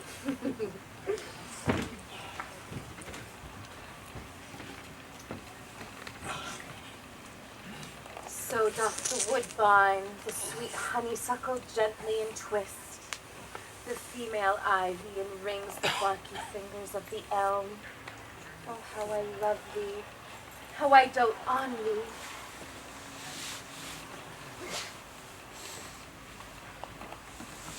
Welcome, good Robin. Thou seest this sweet sight?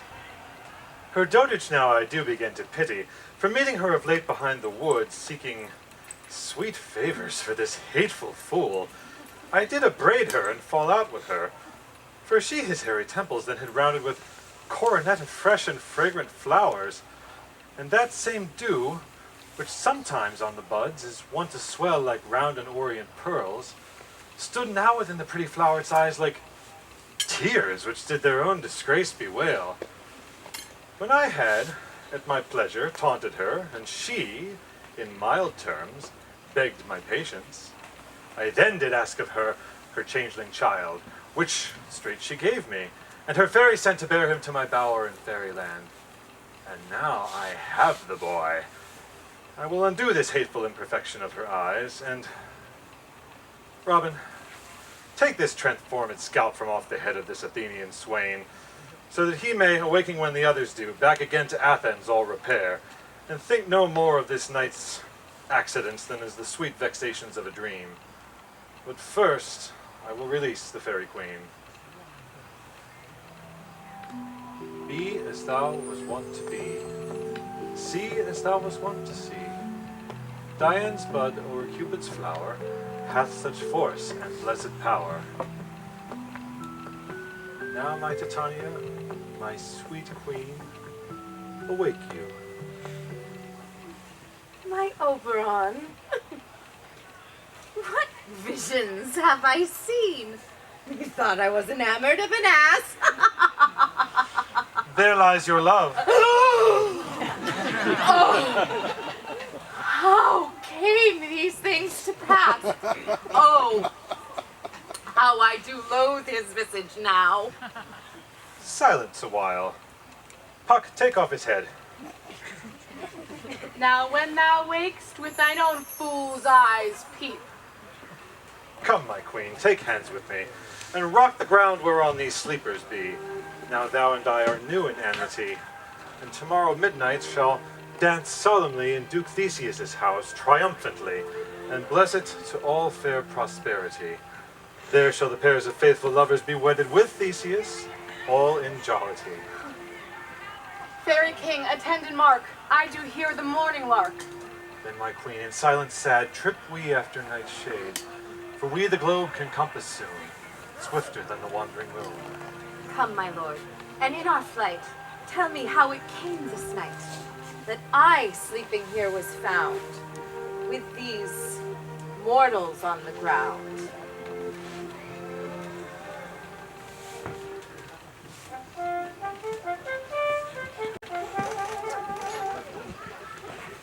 And since we have the byword of the day, my love shall hear the music of my hounds, uncoupled in the western valley. Then, fair queen, we will up to the mountain top to hear the musical confusion of hounds and echo in conjunction. I was with Hercules and Cadmus once, when in a wood of Crete they bathed the bear with hounds of Sparta. Never did I hear such gallant chiding, for besides the groves, the skies, the fountains, every region near seemed all one mutual cry. I never heard so musical a discord, such sweet thunder. My hounds are bred of the Spartan kind, so flued, so sanded, and their heads are hung with ears that sweep away the morning dew. Crook-kneed and dew-lapped like the Salian bulls, slow in pursuit, but matched in mouth like bells. Each under each, a cry more tunable has not been hollered to, nor cheered with horns in Crete, in Sparta, or in Thessaly. Judge when you hear. But soft, what nymphs are these? My lord, this is my daughter here asleep. This Lysander is. This Demetrius. And this Helena, old Mater's Helena. I wonder if they're being here together. No doubt they awoke early to observe the rite of May, and hearing our intent, came here in grace of our solemnity. But speak, Aegis, is not this the day that Hermia gives answer of her choice? It is, my lord. Good morrow, friends. St. Valentine is past. Begin these wood birds but to couple now?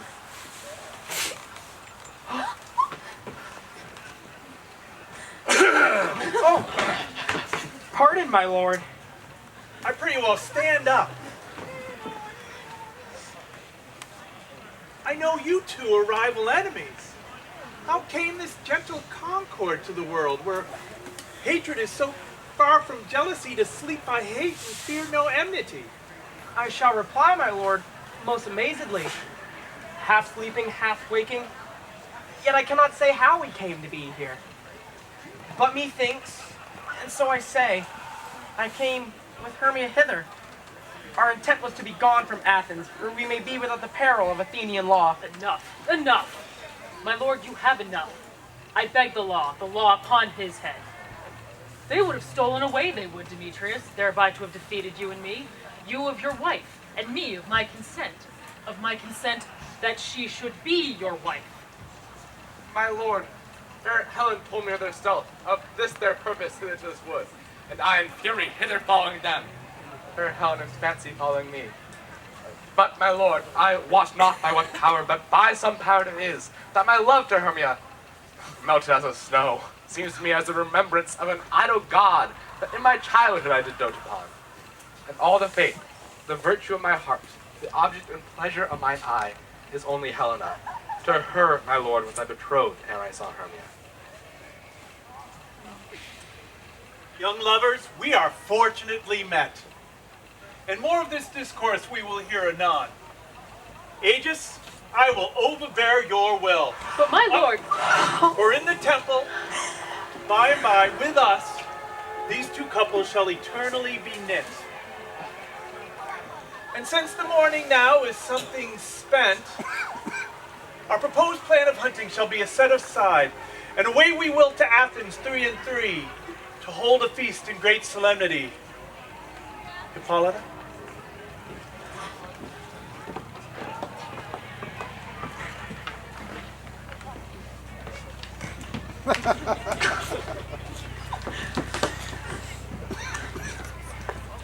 These things seem small and undistinguishable, like far mountains turned to clouds. Methinks I see these things with parted eye, when everything seems double. So methinks. And I found Demetrius like a jewel, mine own and not mine own. It seems to me that yet we sleep, we dream. Did not our duke bid us follow him? Yea, and my father. And Hippolyta. And he did bid us follow him to the temple. Yea, then we are awake. Let us follow him, and on the right way recount our dreams.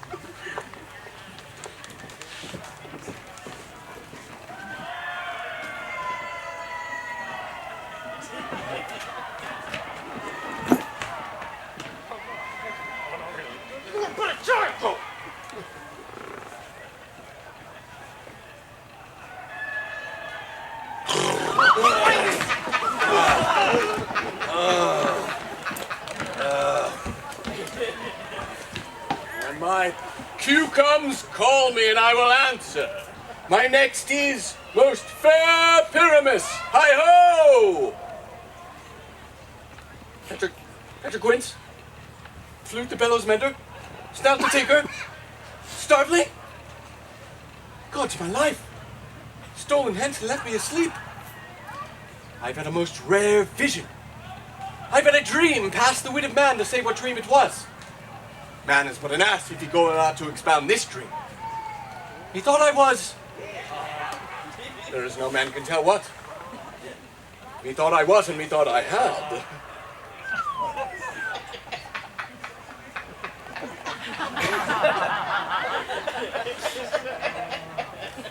But man is but a patched fool if you will offer to say what methought I had. The eye of man hath not heard, the ear of man hath not seen. Man's hand is not able to taste, his tongue to conceive, nor his heart to report what my dream was. I will get Petra Quince to write a ballad of this dream. It shall be called Bottom's Dream, because it hath no bottom, and I will sing it in the latter end of a play before the Duke. Peradventure, to make it the more gracious, I shall sing it at her death.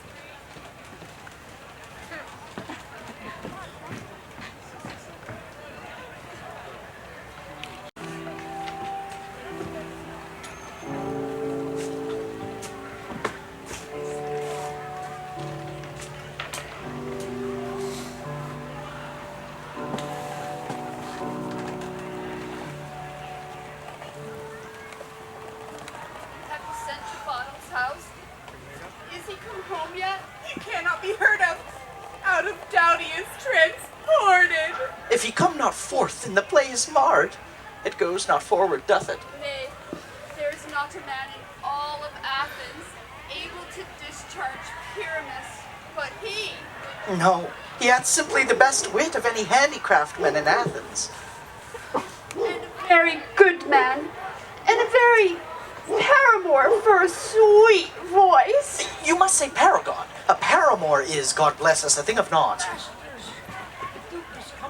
And there's 2 or 3 lords and ladies more married. If our sport had gone forward, we had all been made men. Oh, sweet bully Bottom. Thus hath he lost 6 pence a day during his life. He could not have escaped sixpence a day, and the Duke had not given him sixpence a day for playing Pyramus. I'll be hanged. He would have deserved it. Sixpence a day in Pyramus, or nothing. Where are these lads? Where are these hearts? Almost courageous day, almost happy hour. Masters, I am to discourse wonders, but ask me not what, for if I tell you, I am no true Athenian. I will tell you everything right as it fell out. Let us hear, sweet bottom. All that I will tell you is that the Duke hath dined. Get your apparel together, good strings to your beards, new ribbons to your pumps. Meet presently at the palace. Every man look o'er his part, for the short and the long is, our play is preferred. Hey. In any case, let Thisbe have clean linen, and let not him that plays the lion pare his nails, for they shall hang out for the lion's claws. And, most dear actors, eat no onions nor garlic, for we are to utter sweet breath, and I do not doubt but to hear them say it is a sweet comedy. No more words, away, go away.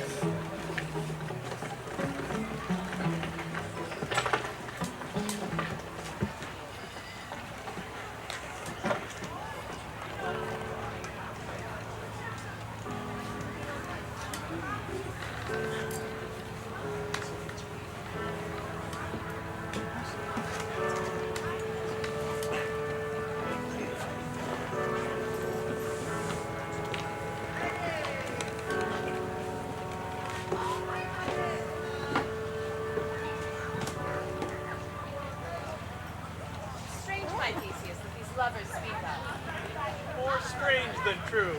I never may believe these antique fables, these fairy toys. Lovers and madmen have such seething brains, such shaping fantasies that apprehend far more than cool reason can ever comprehend. Lunatics, lovers, and poets are of imagination all one compact. One sees more devils than the vast hell can hold. That's the madman. The lover, all is frantic, sees Helen's beauty in the brow of each. And the poet's eye, in a fine frenzy rolling, doth glance from heaven to earth, and earth to heaven.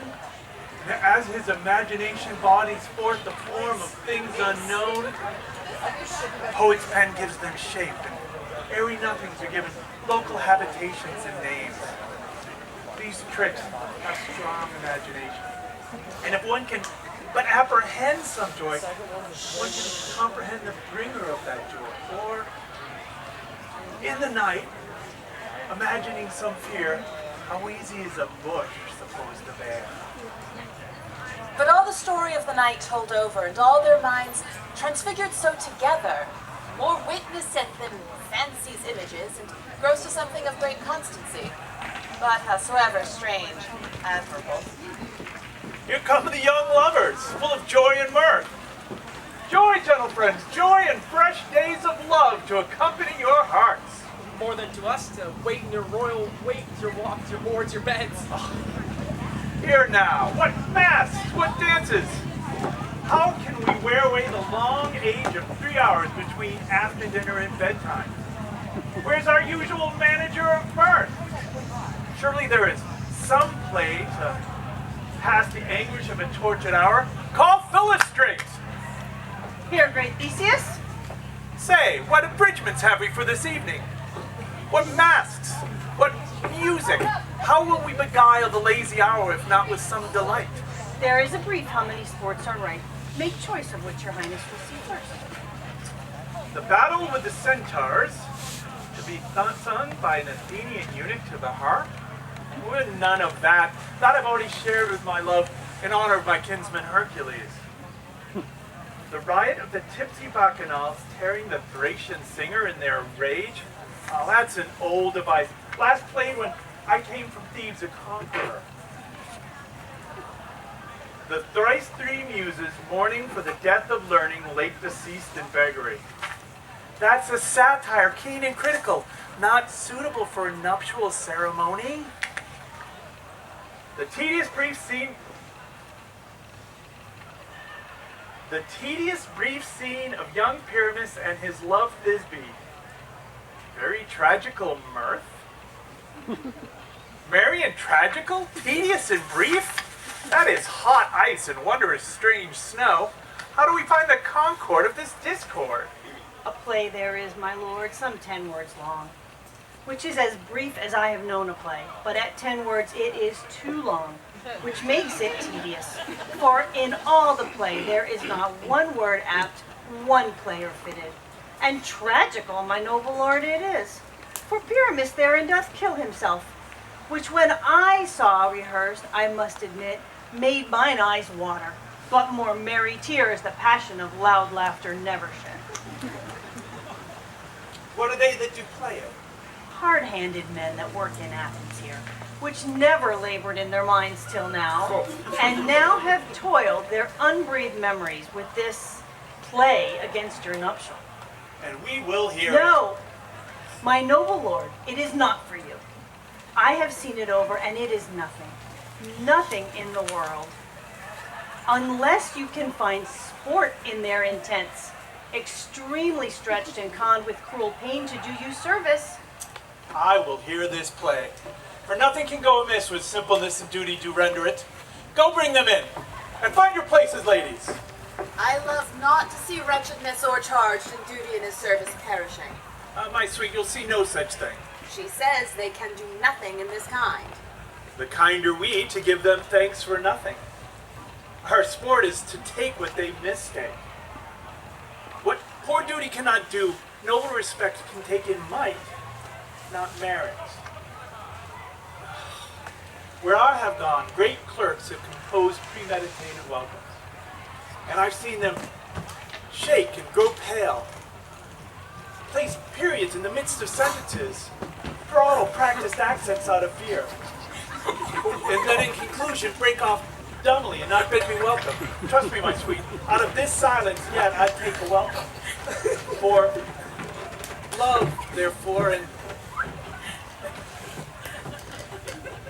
tongue-tied simplicities at least speak most to my capacity. So please your grace, the prologue is addressed. Let her approach.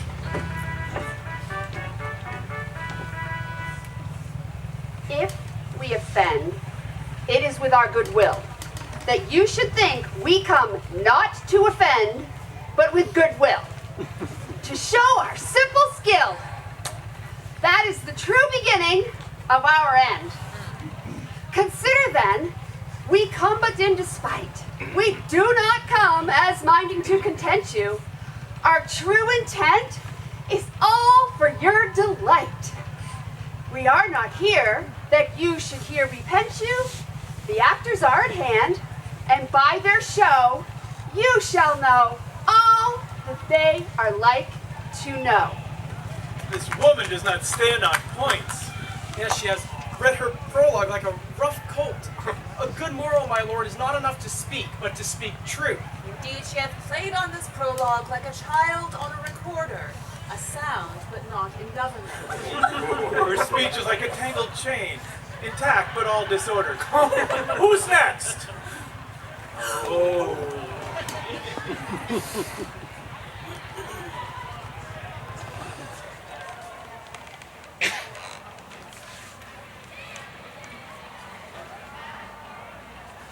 Gentles, perchance you wonder at this show, but wonder on, because truth makes all things told. This man is Pyramus, if you should know. This beauteous lady, Thisbe, is certain.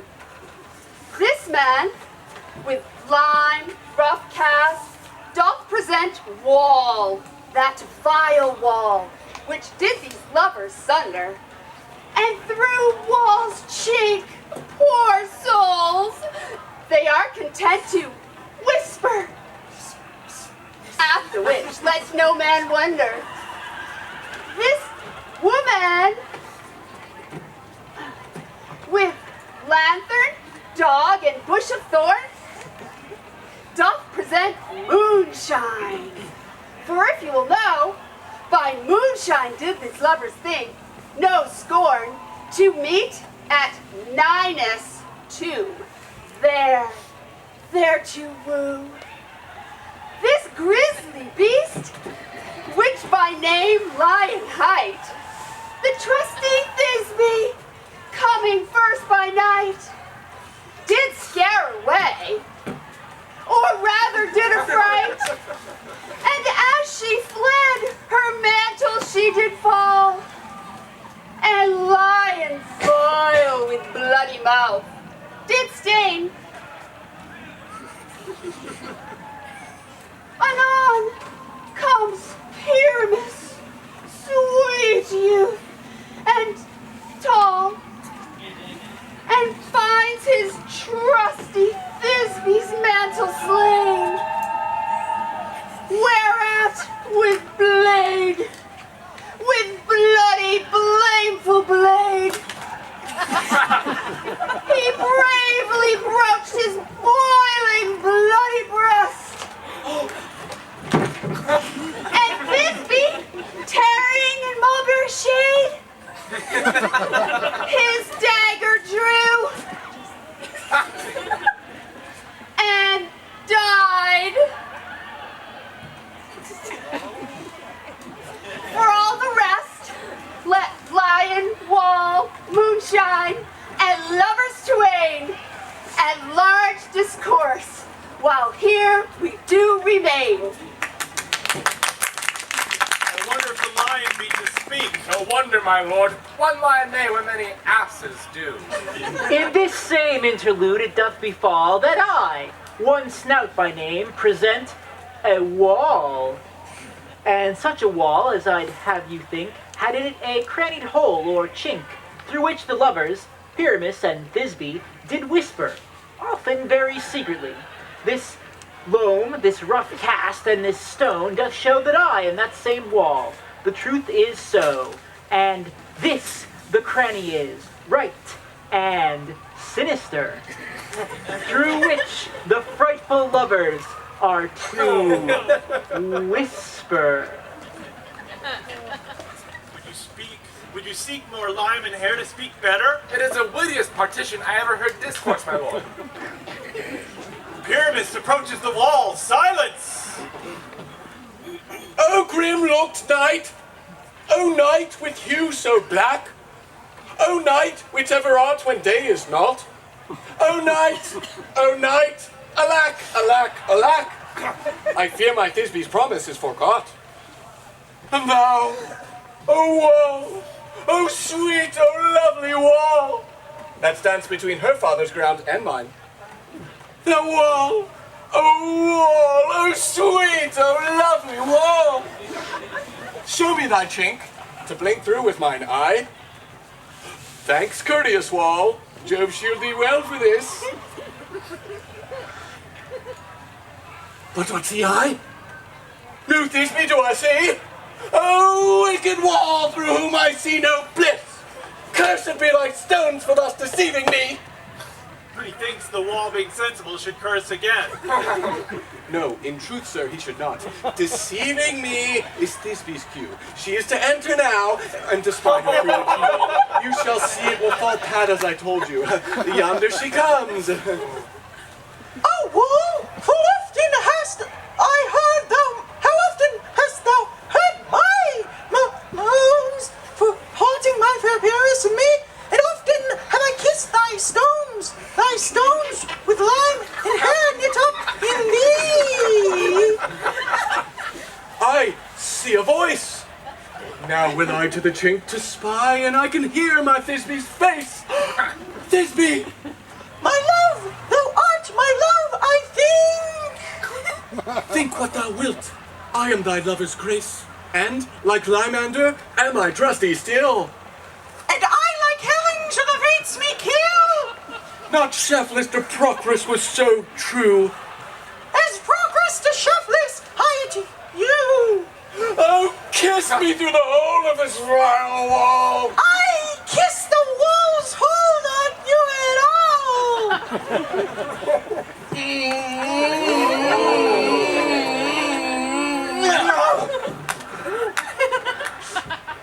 Wilt thou at Ninny's tomb meet me straightway? Tide life, tide death, I come without delay.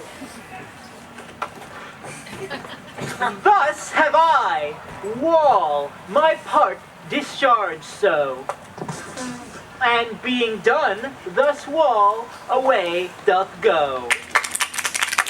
Now is the mural down between two neighbors. There is no remedy, my lord, when one wall is so apt to hear without warning. This is the silliest stuff that ever I heard. The best of this kind are but shadows, and the worst are no worse if imagination mend them. Well, it must be your imagination then, and not theirs.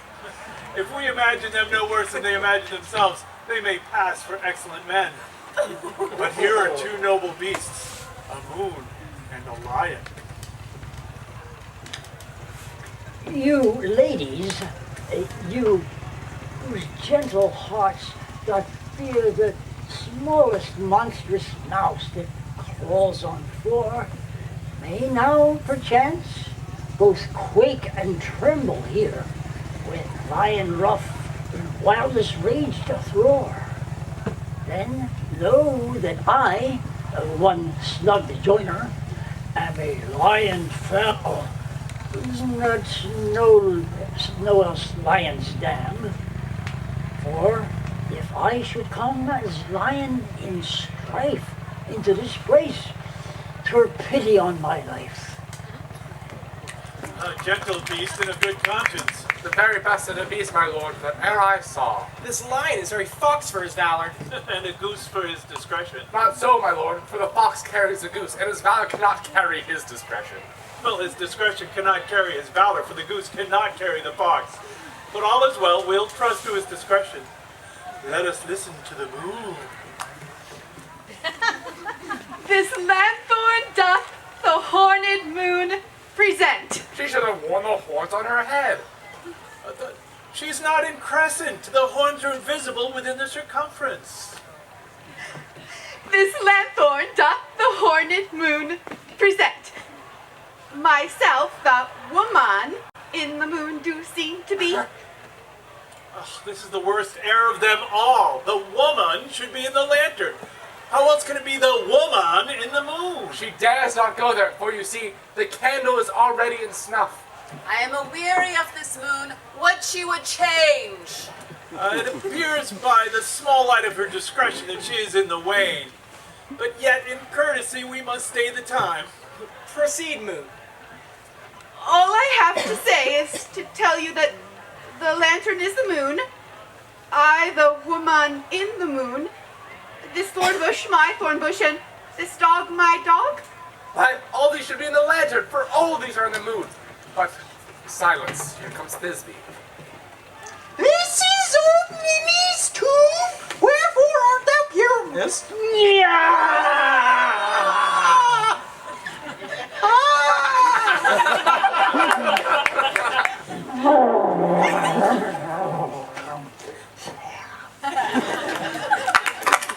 Well roared, lion. Well run, Thisbe. Well shown, moon. Truly the moon shines with a good grace. Well moused, lion. And here comes Pyramus. And the lion vanishes. Sweet moon, I thank thee for thy sunny beams. I thank thee, moon, for shining now so bright. For by thy gracious, golden, glittering gleams, I trust to take up truest this beside. But stay, oh spite, but mark, poor knight, what dreadful dole is here? Eyes do see, how can it be? Oh dainty duck, oh dear! Thy mantle good. What? Stained with blood?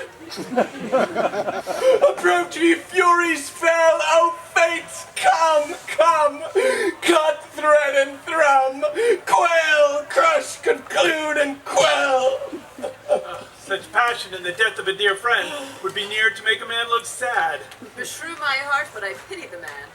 Oh, wherefore nature didst thou lions frame?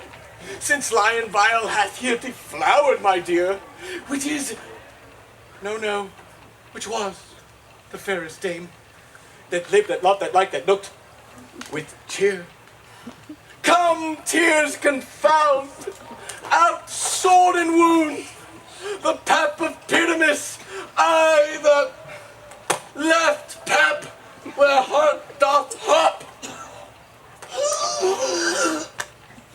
Thus die I, thus.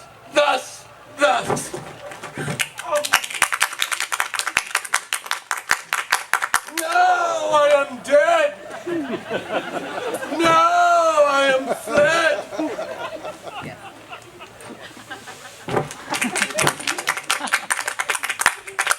My soul is in the sky. Tongue, lose thy light. Moon, take thy flight. Now die! Die! Die! Die! Die! Die! No die, but an ace, for he himself thinks he is but one. Less than an ace man, for he is dead. He is nothing. Oh, with the help of the surgeon, he may recover and prove an ass. How chance moonshine is gone before Thisbe comes back and finds her lover. She will find him by starlight.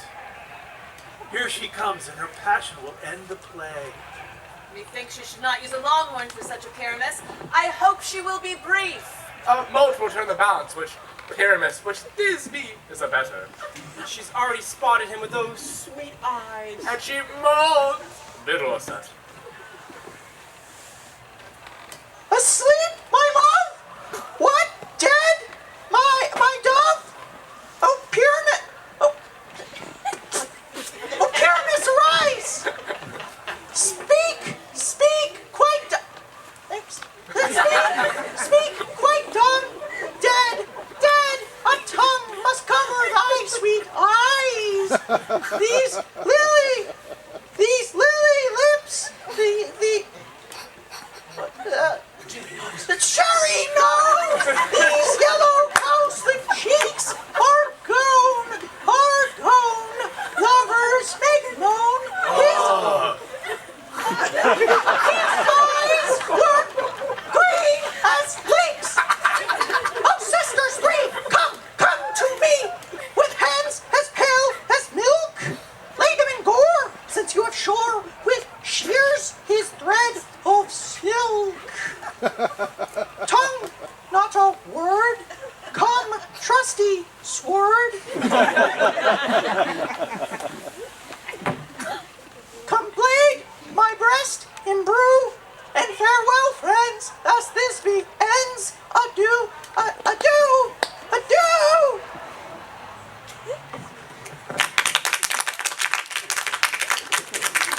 Moonshine and iron are left to bury the dead. Aye, and the wall, too. No, assure you, the wall is down that parted their fathers. Would it please you to see the epilogue, or to hear a Bergamask dance between the two of our company? No.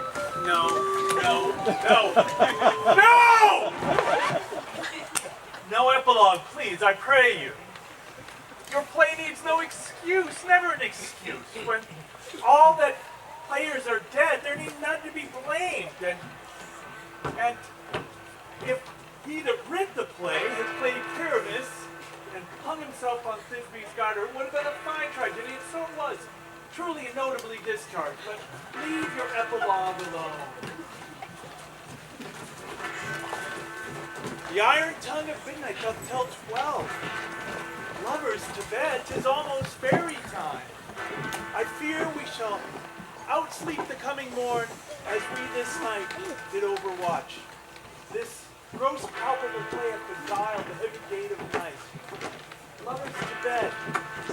A fortnight hold we this solemnity of nightly revels and new jollities.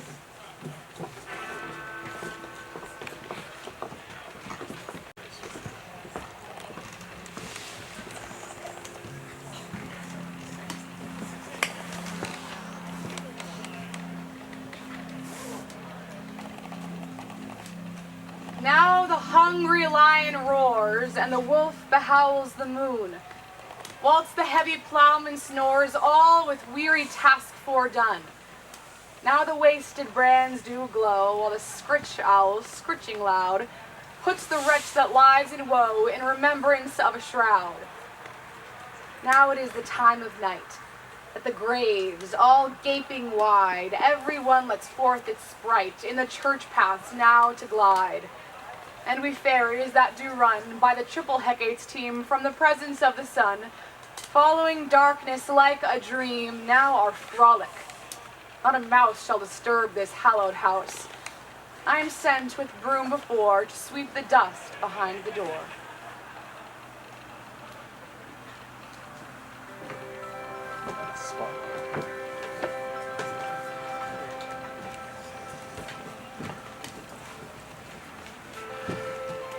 Through the house give glimmering light by the dead and drowsy fire. Every elf and fairy sprite hop as light as bird from briar. And this ditty after we sing and dance it trippingly. First, rehearse your songs I wrote. To each word give warbling note. Hand in hand with fairy grace, will we sing and bless this place. Now until the break of day, through the house each fairy stray, and to the best bride bed will we, which by us shall blessed be. And the issue there create, ever shall be fortunate. So shall all the couples three, ever true in loving be. With this field to consecrate, every fairy take his gate. Ere it shall in safety rest, through this palace with sweet peace. Ere it shall in safety rest, and the owner of it blessed. Trip away, make no stay. Meet us all by break of day.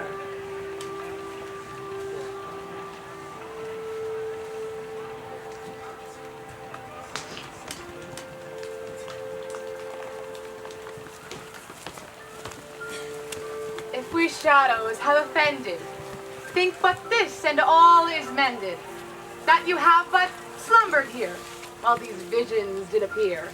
And this weak and idle theme no more yielding but a dream. Gentles, do not reprehend. If you pardon, we will mend. And as I'm an honest puck, if we have an earned luck, now to escape the serpent's tongue, we will make amends ere long. Else the puck a liar call. So, good night unto you all. Give me your hands if we be friends, and Robin shall restore amends.